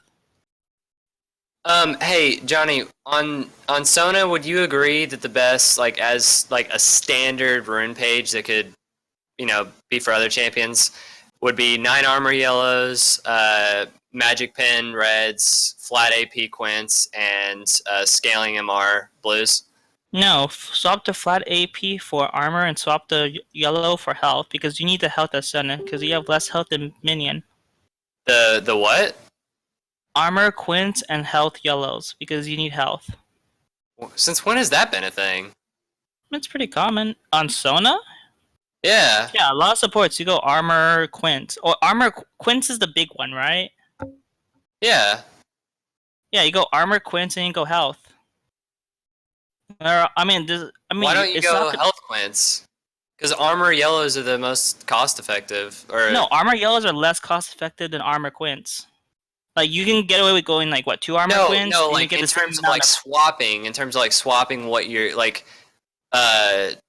you get more effectiveness from going HP quints than you do from armor quints and flat health yellows. No, you get more effectiveness from going armor quints and health yellows. Literally every tank would run armor quints. But the meta is still, you still go, if you're playing a tank, you still go HP quints and armor yellows. No, with a tank, you don't typically go that.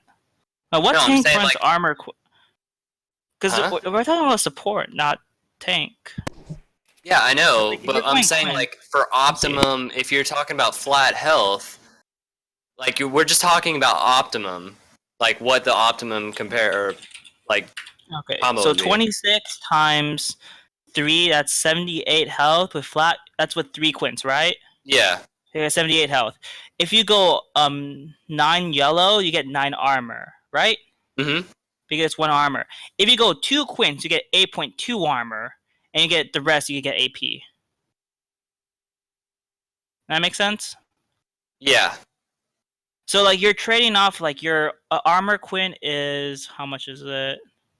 4.26 times 3. If you go armor quints, you have 12.8 armor, and you get 72 health. Or you could get 78 health and like 9 armor. Huh, actually you're right. Barty, I don't play support, but I still know how to do support things. Huh. Actually, I haven't played support in the whole Season 6, so, probably starting to be a bit bad of a person to talk about this. Who wins the Aurelia versus Jax matchup? Jax?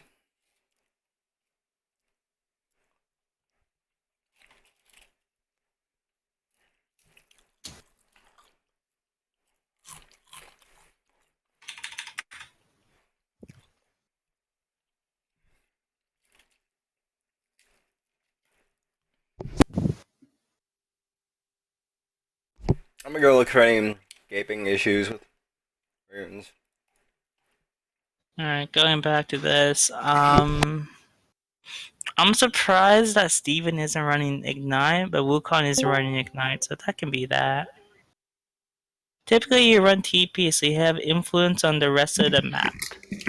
But then again, you guys have TF for that. Oh wait, no, TF is laning against Wukong, so never mind about that. It's a really brutal matchup to be in as TF.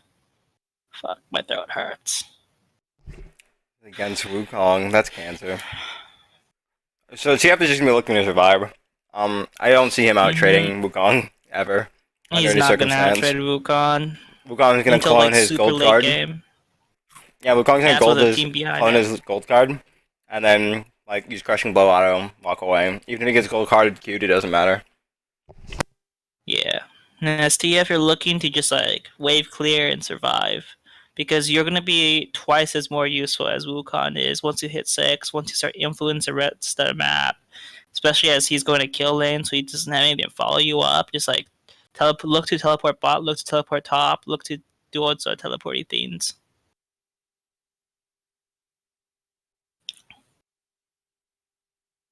Brady, what's your thoughts about Udyr jungle? It's fucking OP as shit. Well, it's not OP, but in solo queue, it's fucking OP. Is it more OP or more annoying? Which? It's a little bit of both. What I don't like about it is his base damage on Phoenix stance is way too high.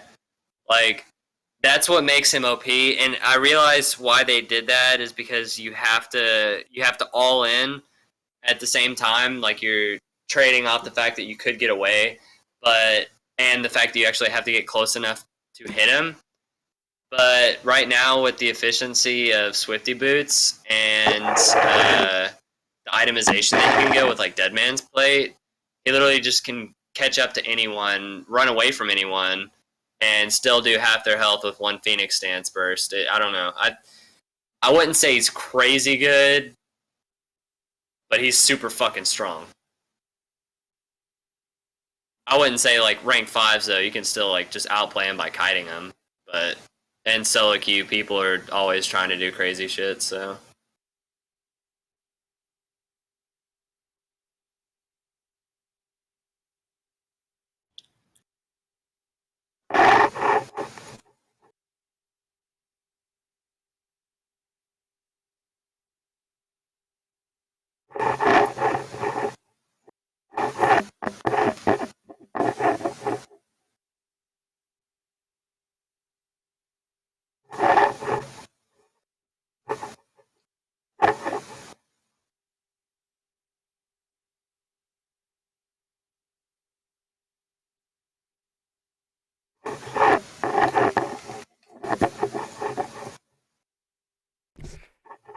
Okay. What else to talk about? Let's see how this game works, especially as we actually have two decent shot callers with Steven and Steelers fan. So we'll see how. I think it'll be a lot more different now. I want to see someone tilt Steven. Yeah. That's an issue. I think both teams actually have like pretty well-rounded comps. Mm-hmm. I mean, they both have a good amount of hard engage. They both can disengage. Though I want to say, I feel like blue team's comp is slightly better in this regard. Just because, like, it's honestly, it's really hard to say because they're all focused on diving. They have 3 divers while Lucian Thresh just kites away Irelia. I'm really interested to see how this team works out. I think in terms of team fighting, you're right. I think in terms of laning, purple's slightly better. Because, like, the Lucian Thresh combo is definitely really strong, especially against, like, someone who doesn't have a lot of damage early like Triss. Not Triss isn't going to have a good time. The jungle Jax matchup, I think, Udyr has a matchup. Yeah, and Jax definitely beats Irelia. Not beats her, but he's got the upper hand. At least until... No, actually, he's got the upper hand for most of the game. He loses early game, but once Jax gets his 6, he wins against Irelia. Well, yeah, and not to mention if... It depends on how good Steven is, or it depends on how good they are. You know, whatever. If Steven can save his E for the Jax E, then he can kind of counter it, but if Steven E's too early, the Jax can just shit on him.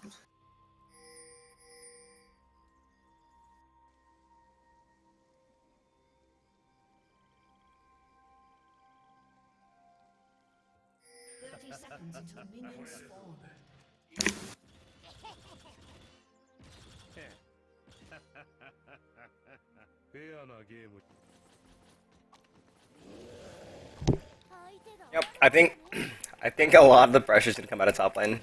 So I'm interested in how this is gonna progress.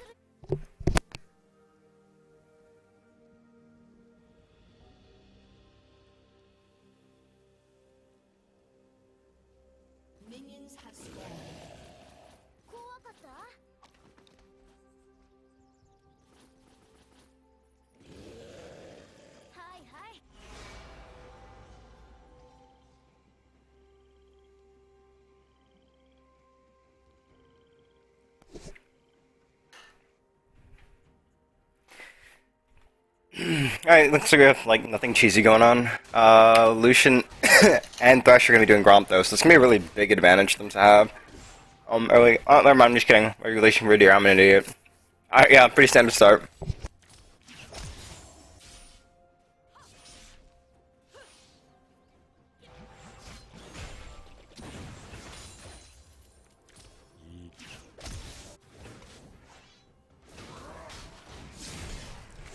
Good Nautilus on the Lucian. Got out traded really hard there though. Just wasn't really autoing when Nautilus did that, and she should have taken advantage of the fact that he hooked him. Aurelia and Jax also have identical item starts, and Aurelia's only burned through one charge so far, so she's got the advantage in this lane, and a pretty decent CS advantage. The wave is also pushing against Jax. He's gonna have to last it under turret. If Udyr comes up to like abuse the fact that Aurelia's wave is pushing, that would be good for him. But we'll see what happens.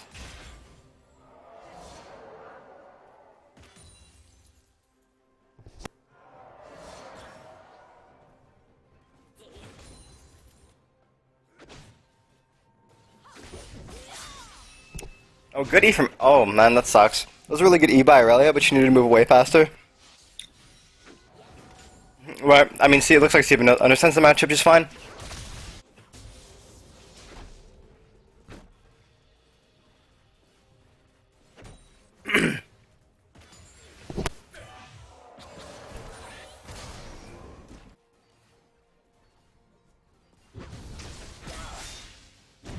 Oh, it looks like he can't get away fast enough. Oh, it looks like Steven's gonna die here. Yep.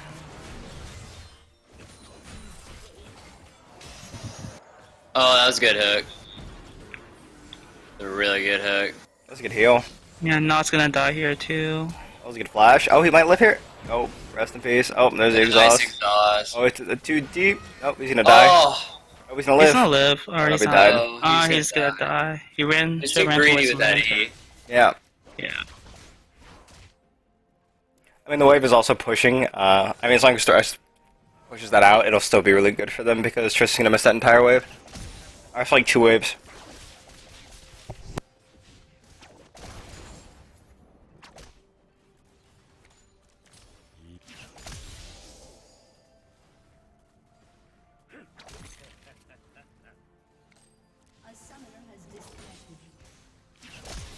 I hope they pause the game for this Thresh. Be They fucking probably savage won't. if they don't. Twisted Bait's doing really well against Wukong, actually. This is surprising to me. I feel like Wukong maybe should have gone for a more aggressive start like Doran's Blade. What do you think, Brady? Brady! Huh? I said I feel like Wukong should have gone for a more aggressive start like Doran's Blade. Oh yeah, dude. He would have shit all over TF. Yeah, I feel like he should have just accepted the fact that he can clone Gold Card. Then just like use his Nimbus strike into Crushing Blow and just out-trade the fuck out of him. Yeah, he could have been a lot more productive with how he did that. For sure. Because TF's like super weak. I mean, the only thing would be scared of Vi, but no, it wouldn't even. Like, if you just waited to like gold card or like any card, just wait for him to use his card, and then you just like go in on him. I don't think there's much he can do.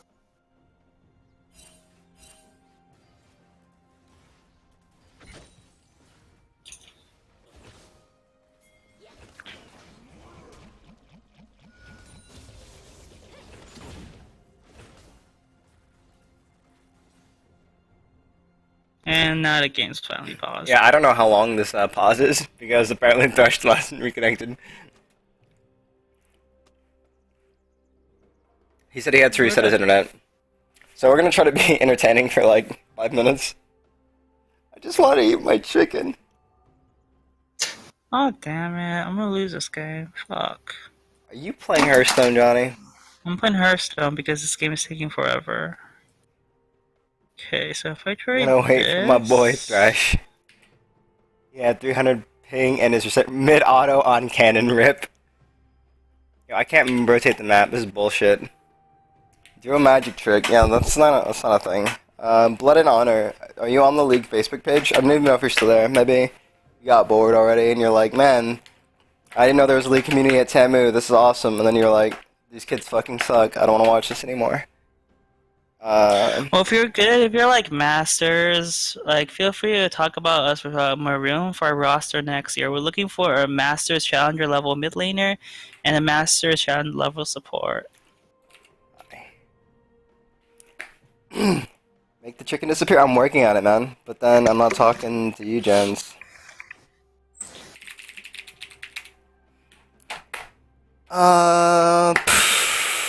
Yeah. Oh, by the way, if you guys are interested, there's a tournament in Waco at Land Sharks Gaming. My team is looking for a top laner that is, like, preferably diamond, like, if you're, like, diamond, like, 4, diamond 3, that'd be great. I mean, I don't even care if you're diamond 5, actually. We just need a diamond top laner that can put in the work. If you want to enter the tournament with your own team, feel free to do that, too. There's a lot, I mean, there's the second and third place. But you, oh yeah, apparently UT might be going to that tournament. Fuck UT, we're gonna rate those idiots. You know, I mean, they're full roster. I don't give a fuck, we'll rate those idiots. I'm not scared I mean, of you them. did that, man. I believe in you. Actually, I heard the bot lane's really good. And our bot lane would be Yeah, Steve and it's- Randy. Like, I'm actually not intimidated by their bot lane. Yeah, our ball lane's gonna be pretty Yeah, our good. bot lane's strong as hell. Like, I'm not intimidated by their bot lane. I don't want to agree. say this on stream. Okay, okay, no, I'm not gonna say that. Actually, I'm not gonna say that. I'm not gonna say something incriminating like that. Let's just say I think that our bot lane's really fucking good. And so, like, sometimes Randy can play kind of feast or famine. But I think in support, Randy's actually pretty fucking consistent. And as long as Steven doesn't tell, I think the biggest detriment to our team, depending on our top laner, is going to be me. Like, I think I'm the worst player on my team right now, out of, like, I agree. Steven, Randy, and Brady. Fuck you, Johnny. That's your opinion. I think in terms of carry potential, like, I can definitely take the game over, but I have the highest probability of beating if I'm getting camped. Oh, the game's back. Alright, Alright. now you can stop entertaining us. When is the spring tournament? It has not been announced yet. It will be soon. What happened to Evan? Evan is... I actually don't know if Evan wants me to talk about where Evan is. Evan is handling right some now. other shit. Yeah. The old Doge? Yeah, the Doge is, he's in planar, or, I shouldn't, I'm not, damn it, I'm not, just private message me. Not right now, private message me later. I don't know that Evan wants me talking about his business, that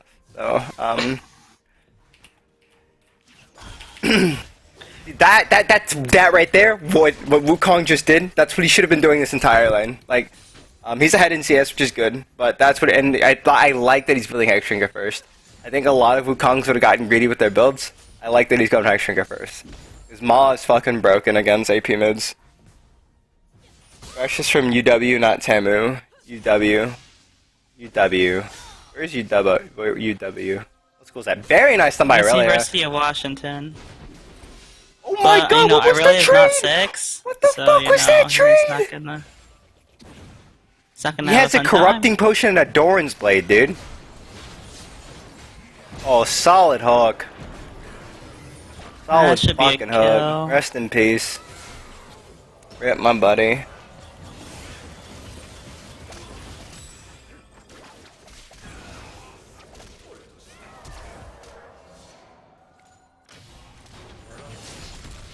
Good TP2 from TF, but didn't really get much out of that.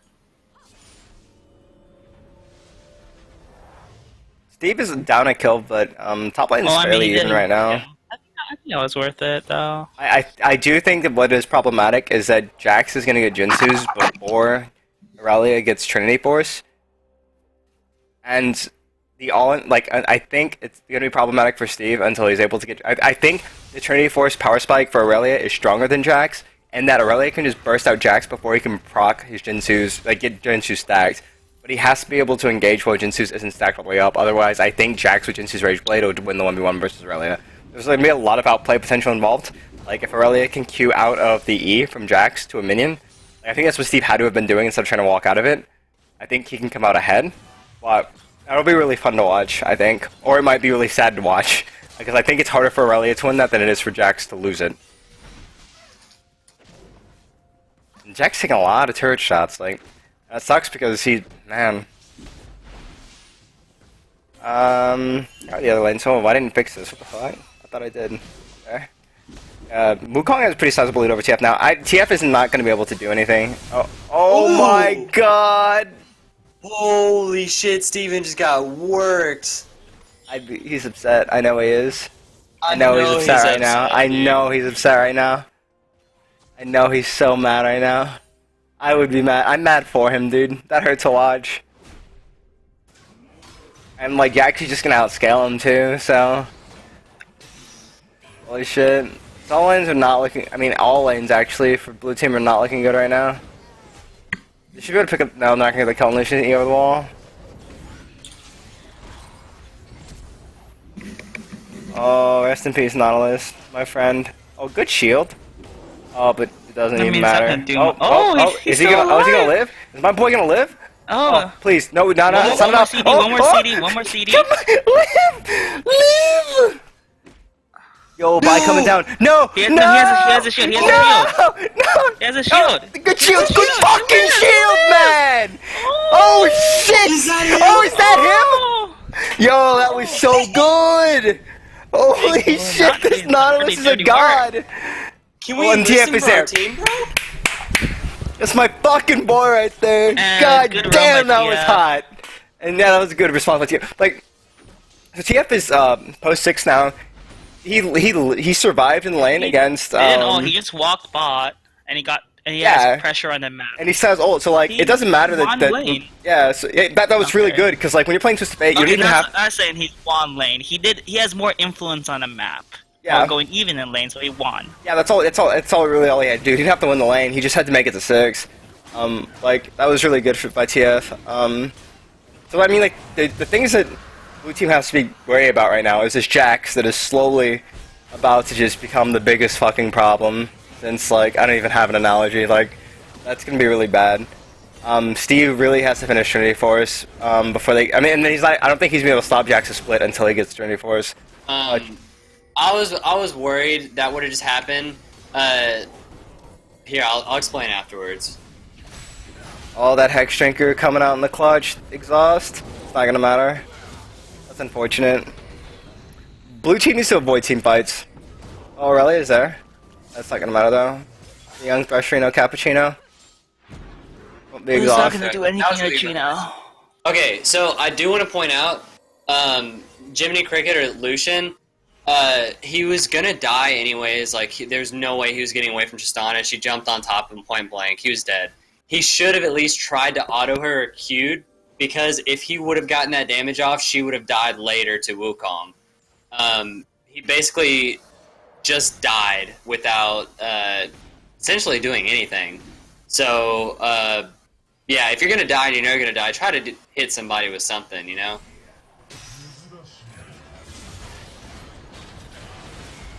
And Not's gonna die over here. Ooh. Good gank from what? Oh my god, that was a fantastic counter strike. I really had to flash for it, but that's good. Like, he's in a bad situation with a good one. That was a great counter strike. I didn't even know. I didn't even know that would happen. Actually, holy shit. Did he have exhaust up there, or did it come up after? Who? He had exhaust. Yeah, that would have been. He had exhaust, or he used exhaust. Like wait, is Spectator bugged? Go to 12-2. It says he has no exhaust, right? And then if you go to live, it says he has exhaust again and no flash. Okay. I don't know. I won't comment on it. Might be a bug. I think that's If a he bug. had exhaust, that definitely would have helped out there, but you know, it happens.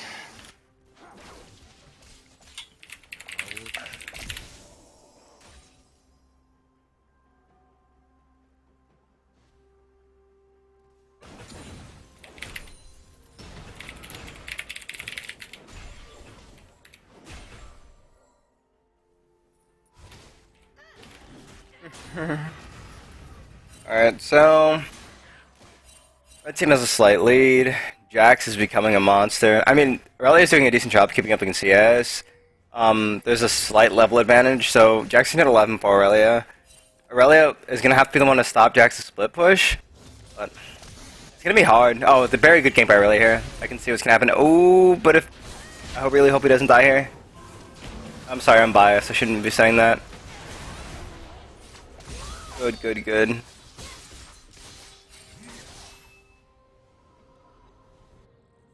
That was really good by Aurelia to wait in lane, because like since Jack's shoving the when the wave is eventually shoving to you and they're not getting turret pressure, it's good to go to another lane and influence it. So Aurelia is actually doing a much better job at influencing other lanes than Jax is, but I mean, Jax is still scaling, so it would be good if Jax helped his team more often. But Tristana shouldn't be doing this. She really needs to back. She's gonna die here. Yep.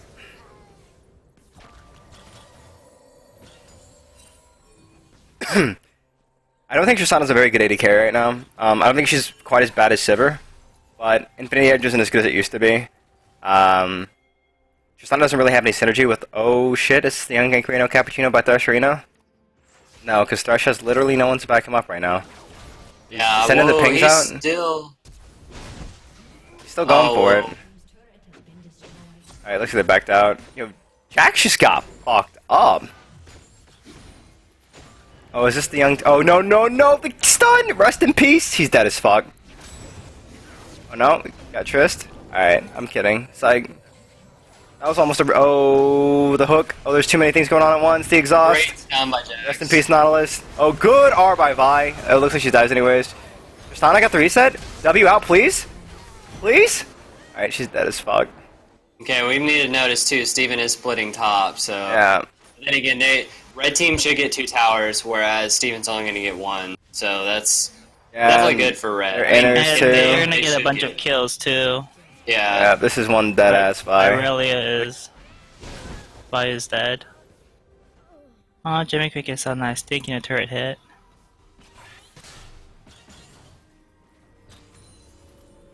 That's rough. Actually, we might not get that mid turret.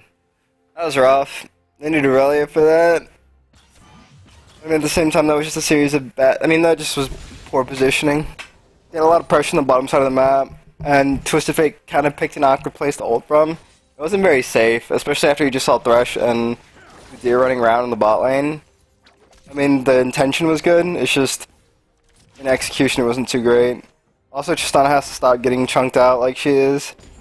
I think that's what's hurting blue team the most right now. And then Nautilus, when you have an AD carry that is dying in inopportune moments and isn't really worth very much, you need to prioritize your life a little bit more. Like, you want to let your ADC farm, yeah, but if you're dying too, it's not helping your team. You should really just go help Twisted Fate kill Wukong. Like, what I'm telling you to do is abandon your AD carry. I know Dragon Trainer Trist is adorable and it's sad as fuck when she dies, but just let it be. Go gank for top lane and gank for mid lane. If there's nothing that tilts a mid laner more, I'm speaking from personal experience, and when the fucking support shows up in my lane and kills me. Like, that can drive a man crazy. Yes, the Japanese voices.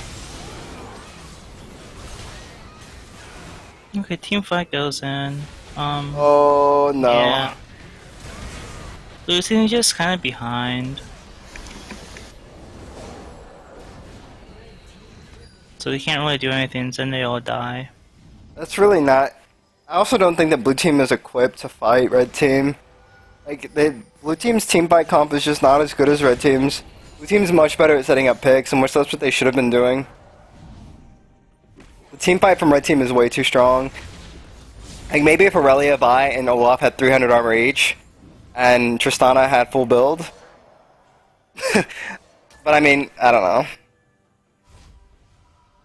Well, if Tristana has full build, like if we're talking about full build, then blue team is also really strong because Trist, a 6-item Trist is still one of the strongest champions in the game. The issue is you're not going to get there. Poor Trist. I've seen that dragon die too often. But also, I mean, it's a really hard lane to win. I don't think that's a lane you can win. Tristana not into Thresh Lucian. Lucian's just so much stronger at pretty much every phase of the game except for hyper late game. And, I mean, in general, red team picked counter lane matchups, actually. Like, there's not a single lane on red team that they should have lost, and I think that Udyr would beat Bai too.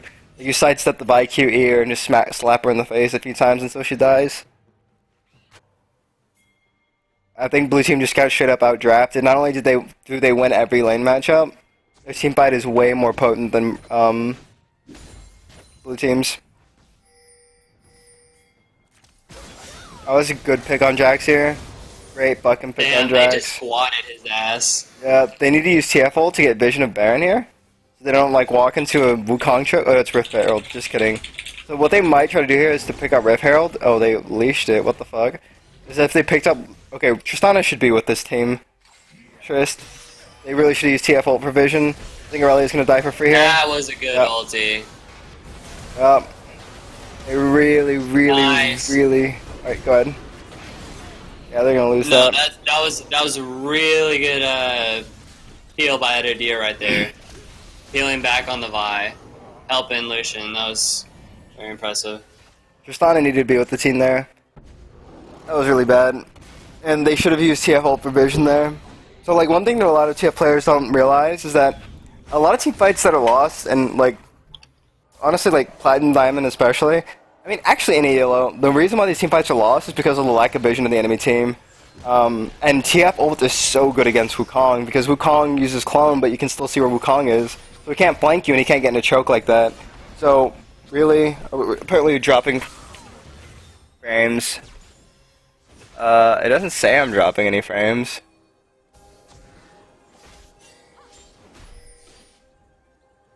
So, I mean, what TF should have done there is use his ult for vision for the team fight. You don't have to use the ult for transportation or mobility, or even to gank. You can see, like, Wukong can't get away there. And if he'd used that during the team fight, Aurelia wouldn't have gotten picked. I mean, like, granted, Aurelia shouldn't have face checked that. Aurelia should have called for, hey, TF ult this so I can see. And then they may have just been able to outright kill Wukong before he ulted, or stopped him from getting... Like, he would have gotten Thresh-choked, and they could have stopped Wukong from doing, like, a significant amount of damage. And then TF wasn't even actually in the team fight. He was kind of, like, pacing back and forth, deciding if he wanted to commit to it or not.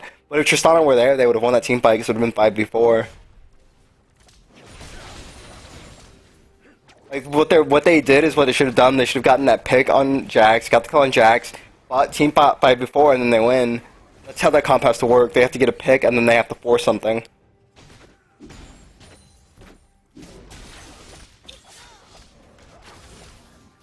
It lags out on the team fights. Shit.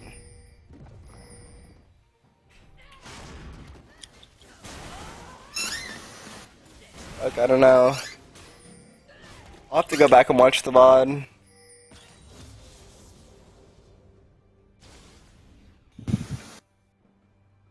It's probably Twitch doing it. That's possible. The VOD should be fine. Yeah, I think the VOD will be okay. I'm looking at wait, high encoding CPU usage. That's what it is. What the fuck is using up all my CPU? Oh man, that Wukong's pretty strong, but You just came out nice. with Jax, so oh, it's all right. You'll run away from, you know, the rest of the team.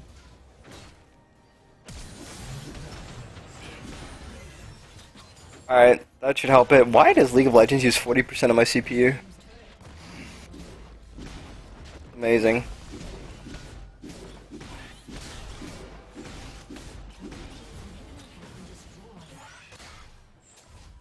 Alright, tell me if it keeps doing that. It should be fine now. Since when has League been so CPU intensive? Oh, because I'm forcing the aspect ratio. Incentive. Oh yeah, you're forcing it into 1920 by 10, right? 1080. Yeah, 19. mine's 16. Mine's 21, like 9, but I'm 21 something, and I'm forcing it to get downscaled to 16 something. That should be OBS that's spiking, not League. That's weird. I don't know.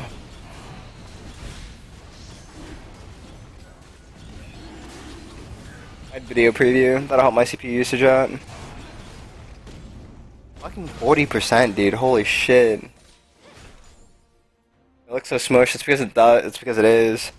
Because mine is typically I'm using a widescreen right now.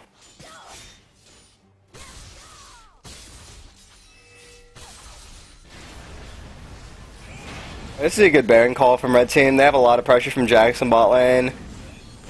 Fucking mid inhibitor down. Red Team's walking away with this game right now.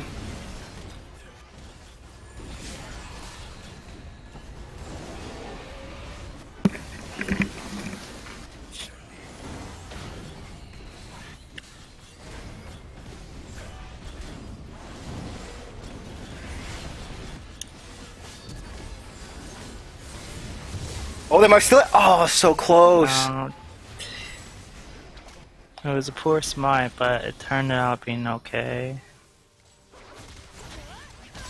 We should not have layered that. He might die here. Okay. So, and that, I mean, he probably wasn't able to react to it fast enough. He probably didn't expect Vi to ult like that, but he should have saved the gold card until after the bite stun was done, because it would have layered the CC better instead of stacking it. That went. I mean, it went decently for the fact that they weren't there when the Baron got started, but when they don't have vision like that, like Twisted Fate really needs to work on using his ultimate to stop trying to use it for mobility, but to use it to get information on the map. That would help their team out so much. Like, yeah, I mean, you feel like you're wasting it and you don't get to do a pick later, but being able to see what's going on the map is just as important as setting up a gank.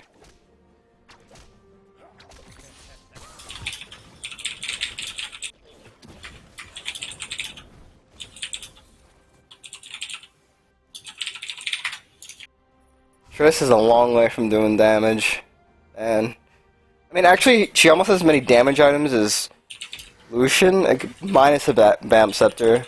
Very low CS coming out of this game right now, actually.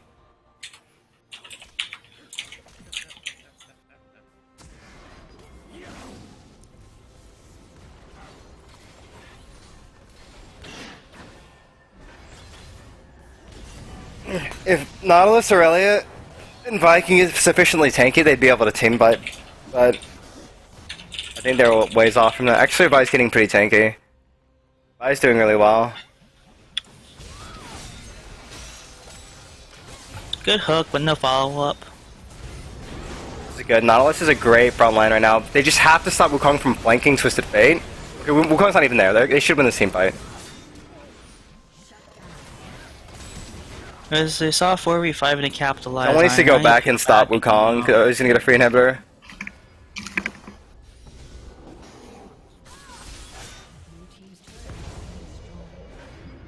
Oh, just to do your things. This hurts to watch.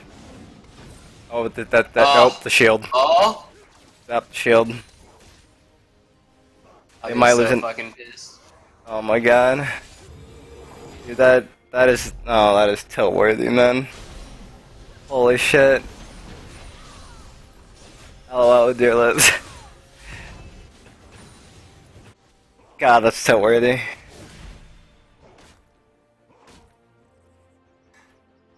Well, blue team is slowly catching back through picks. Yeah, blue team just has to keep getting picks. They have to play that vision game. I mean, there's going to be a point at which, since red team has no AP, blue team will be able to beat them.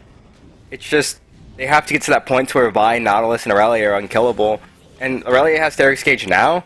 It looks like he's building either Yumu's or Maw. I'm assuming it's Yumu's. And I want to say I want Aurelia to build tankier, not since she has Trinity. Like, but I mean, Tristana doesn't really do damage yet.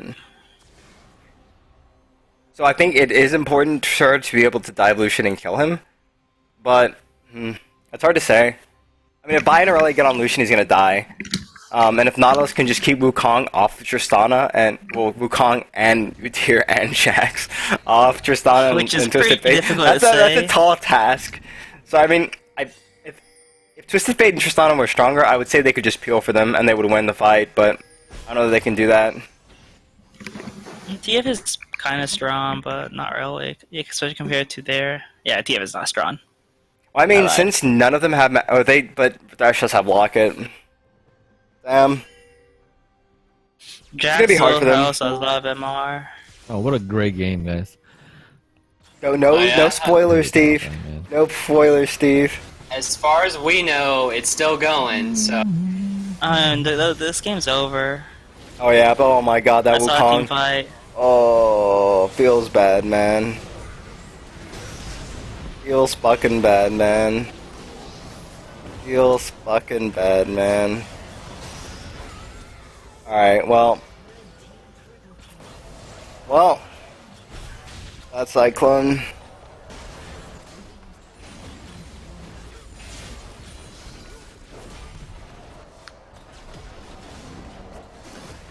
Alright, so are we gonna split up the Young explanation? Probably not.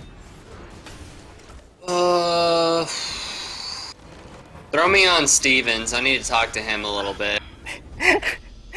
Oh, Steven! Oh, you're here, bro. Oh God.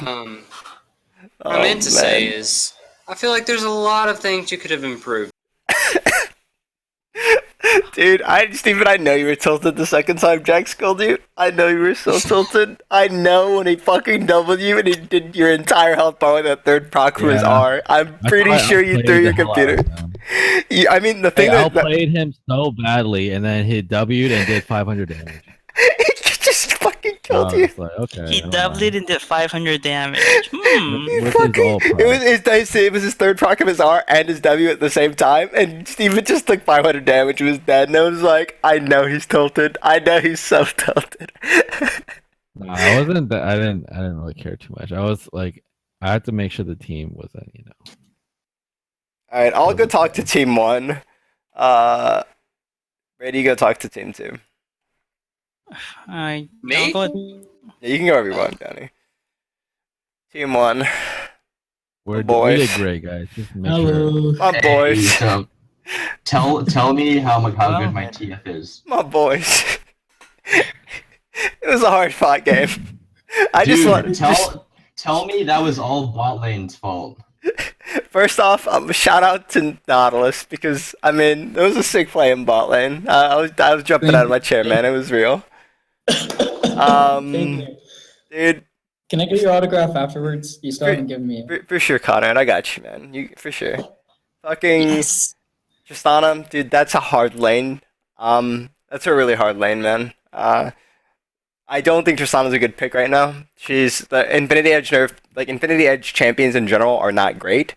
They're okay if they get to late game. They can be competitive. But the issue is that you'll probably never actually get to late game because Corki, Lucian, Ezreal, Draven, they're just so strong right now with the amount of upfront bursts they do and how good their laning phase is.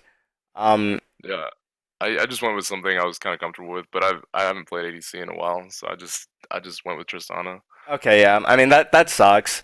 That happened. The one thing that I would work on if you do decide that you want to get better at AD carry is that try to layer your DPS with your support CC more. Like there are a few times where Nautilus would hook and you weren't DPSing because you were CSing, and that's really a communication thing. It would be harder to do in solo queue than it is like in voice comms, but that's one thing I would work on. Also, there was a point where you guys ganked Jax, killed Jax, which is what you guys needed to do, and then you guys cycled up to Rift Herald, but you weren't with them. I know like you're really far behind, but in situations like that, like the way that you guys' comp worked is that you got to pick on someone and you guys force a team fight with a numbers advantage, or you guys straight up force a team fight with a numbers advantage. And I think if you were there, you would have you guys would have won that fight. But at the same time, TF, what you needed to do there is that you're not using Destiny to its fullest capabilities because you're only using it to gank, and like that's cool because that's typically what you want to use Destiny for. But in issues where you're having like there's a Baron fight, or you think they're doing Baron, or you think they're doing Rift Herald, if you had used Destiny Aurelia would have never gotten hooked. I mean, Aurelia shouldn't have base checked it, but like if he could have vision of it, he wouldn't have gotten hooked there, and Wukong wouldn't have been able to flank you guys. Because even if Wukong clones, you can see him through Destiny. So when you're in situations like that, like, hey, there's an objective, we think they're there, it sucks that it's on a long cooldown and you're not ganking someone, but use it, because that information may have helped you guys turn it. I think if Tristana was there, you guys would have 100% won that fight, but that's just, I mean, there are a lot of instances where if you just use Destiny, like, either they would have been scared off the objective, or you guys may have won the team fight because Wukong couldn't flank. And that was their one condition. Like, Wukong flanks Twisted Fate Tristana, kills both of you. Udyr and Jax are just fucking smacking people in the face. If Nautilus, Aurelia, and Vi had gotten sufficiently tanky, you guys would have won that game out of virtue of they don't have much AP, and all of them are kiteable. I mean, they're not easy to kite, but they can be kited, and you'll have a big-ass Nautilus standing in front of you. For mid lane, I was surprised that you didn't get utterly shit on early game. Just because I'm good at TF, man. I feel like you should have just gotten shit stomped, and I think part of it was that Wukong didn't go Doran's Blade first, and he wasn't using his combo properly. I froze the lane, man. He has no. He has no. He has to have a good way to clear it. So then his jungler would have had to come and clear it for him. So that was good of you. I think you had a really good early roam at the beginning of the game, and the part of the focus is that as Twisted Fate, you don't want to, like, you didn't have to win the lane. It didn't matter, even though you did. Like, you can just survive the lane, hit level 6, and then your pressure's everywhere. But like the way that you guys' comp had to work out is that I mean, I honestly would have tried to pressure top too. Because Jax was getting really aggressive. I wanted to, but Steven was like, no, I told him to go bottom. With TF and Vi, you just go bottom, get a double kill over and over. Yeah, I mean, Lucian was already so strong. Or, yeah, the problem is that since Lucian was so big at that point, if Udyr was there for a counter gank, I honestly don't think that would have worked out. I mean, then that's what ended up happening, is that you guys were going bot and then dying because like Lucian was strong as fuck. And if Udyr was there to counter gank, it was just like it didn't really matter. Yeah. I mean, the Aurelia Jax matchup is, I think, much easier for Jax to win than Aurelia. He's a fucking scumbag. We were like, hey, don't bring TP, right? We're gonna 1v1 only, and then since I picked top first, I was like, oh. And then he counter picked you. Yeah, and then he picked Jax. I was like, you're a piece of shit, dude. Can you outplay Jax? I mean, you can, but like the way. So the thing that sucked them. I mean, the thing that sucked. It's a skill matchup, but it's much easier for Jax to win than it is for Aurelia to win. Like, no, Jax skills way harder than Aurelia. Yeah. So if you falling behind in that lane, not only does Jinsu's Rage Blade cost significantly less than Trinity Force, like the power spike is more necessary for Aurelia to complete Trinity Force than it is for Jax to finish Jinsu's, just because when Jax hits level 6, if Aurelia doesn't, like, part of the problem is that whenever Steven would stun him, like, he would save a stun for Jaxi, he would stun Jax, but he couldn't walk out of Jax E fast enough to stop it from stunning him. So then Jax would win the trade anyway. And so, like, Steven has to use his Q to kill a minion to get out of Jax E and then Q back into Jax to win the trade. It's just shitty. And then once you fall behind in top lane like that, unless you get jungle pressure, which he wasn't getting. And I mean, what I would have liked to see out of Vi is that I understand that you're going bot a lot, because if you know that a lane is going to lose, if a lane is losing, I would not risk going to go gank it, because hoping that it'll change the lane. Because yeah, you could stop someone from snowballing, but there's a greater risk that you're just going to end up dying helping them than if you went to a lane that's like going even or might be getting ahead and just getting them really fed. I mean, a lot of junglers have different arguments about that, but you're putting yourself at a disadvantage when you go into a lane and you know that you're already behind. If you know that the other laner is already ahead, if someone is there to counter gank that, you are losing that 100%. Whereas if you went top lane and they counter ganked, like, you have an even chance. Well, I guess my problem was that he originally died after I just did my first blue, and so I couldn't gank. I was going to try to get a gank top because Jax was pushing in, and then the second time I went top and I was on my way to gank, that was when that whole fiasco bot with the Nautilus thing went on. And so I was trying to rush down there. Yeah, I mean, when stuff like that happens, if you have to check your map positioning, because, like, I think when that happened in bot lane, you should have just said fuck it and just went top anyway.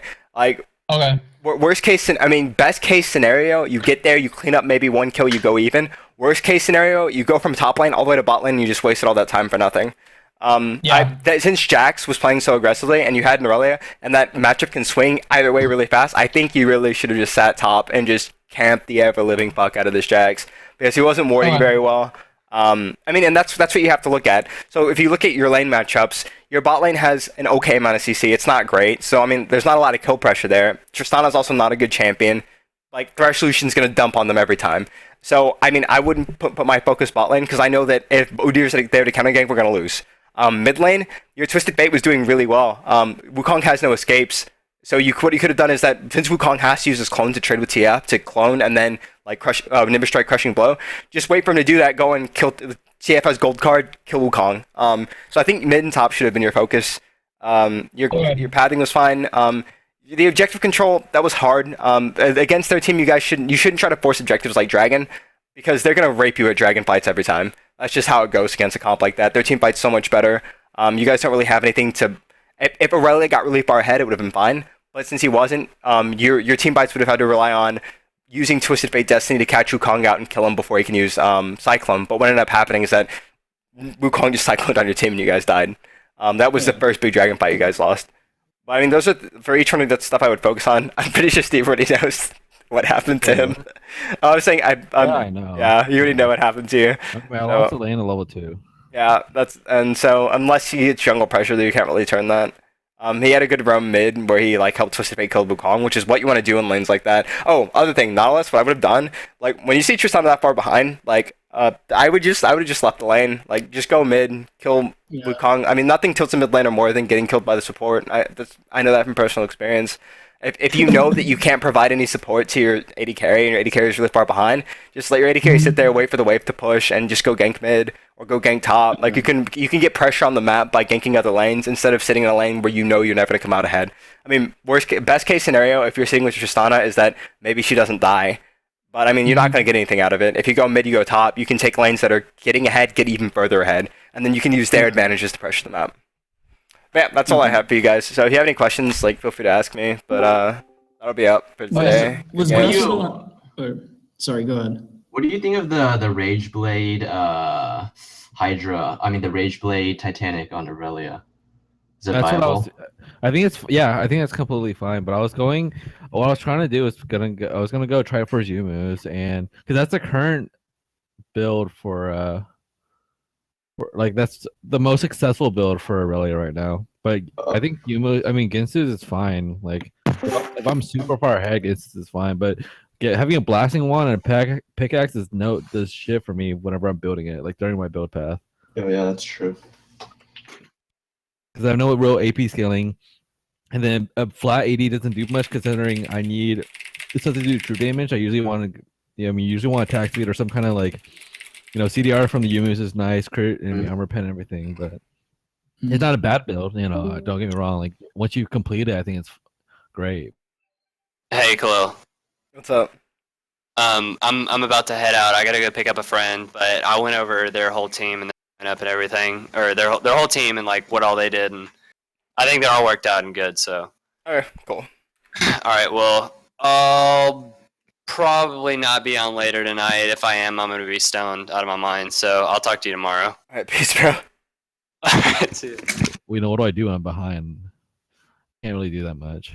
Alright, my bad. I'm back. Brady dragged me. What were you saying, Conrad? I was just wondering if for Nautilus was Bond of Stone okay, or would it have been better to go for Thunderlords? No, it's a lot better going Bond instead of Thunderlord. So for jungle Nautilus, I mean, a lot of jungle Nautiluses are building full tank and they're going Thunderlords. I don't think you can do it as easily as support Nautilus. I mean, I would try it out. I'd try it out and see if you like it. So for support Nautilus, you don't really have the opportunity to get as much gold income as a jungler to like make that defensive build and abuse it. But so bottom stone is good in that you're helping your AD carry a lot. I think I would try it out and see how you like it. I don't think it would be unviable. I think it could be good. You just have to understand that your gold income is lower than a jungler, so you might not get as much impact since you can't get as tanky as quickly to abuse Thunderlords. Right. Okay. Yeah, that was my main question. All right. And just on one other thing is be careful when you're alone in bot lane. So like what was happening is you were staying too long when you were really low, and Lucian just straight up dived you. I mean, if you don't play AD carry a lot, it's hard to tell because you don't really know the damage output of the other person. But if you know that you're behind and you're alone in your lane, when you get that low, I would just back out because there are a lot of times you're getting picked from being low health, and I mean that just comes with bad positioning on my team. It's rough, especially against Lucian, because I mean Lucian is strong at pretty much every phase of the game, except for every like super hyper late game where Tristana would outscale him, and I mean that was a tough lane. So I mean that's just work out a little bit on your positioning. Don't overstay and try to stack your damage with your support more. And maybe next time you do this, you'll get a role that you're more comfortable with. Sounds good. I appreciate it, man. No problem, bro. Does anyone else have any questions? Yeah, dude. How do I play top lane? Okay, you pick Gangplank and you just farm all game. Honestly, Steve, you were playing the matchup. You played the matchup really well. I mean, it's and what the Especially one with thing that how you could have done behind better you, was that if you when you eat his E, if you could Q to a minion to get out of his E, because like you were trying to walk out of it, but your movement speed wasn't high enough. I mean, no, I know what you mean. I eat him in his minion wave though. It's like it's not. I wasn't going anywhere, and I wasn't gonna get a reset. Like I'm not gonna waste my Q if I'm not gonna get a reset. I think. Yeah. I didn't think it was worth. I don't know. That's a hard matchup, dude. I mean, you played it really well for how far you were behind too. Okay, yeah. Fuck Jax. You were really far behind, and you did like a really good job. Fucking, I saw the Jax luck. I was just like so proud of that outplay, dude. I almost outplayed the shit out of him. You really and did. I realized how much damage he actually did. So I was like, Steven's guy, Steven, and then I was just like, oh my god, he just W'd you and did your entire fucking health bar, man. I was so sad. We were too. Alright, stream. That's it for League Academy now. I'm gonna close it here. So thanks for watching. We're gonna do the same thing next week, I think. Should be at 7 p.m. So you can check out the VODs on YouTube. I'll post it on the Facebook page. Thanks for watching. Catch you guys later.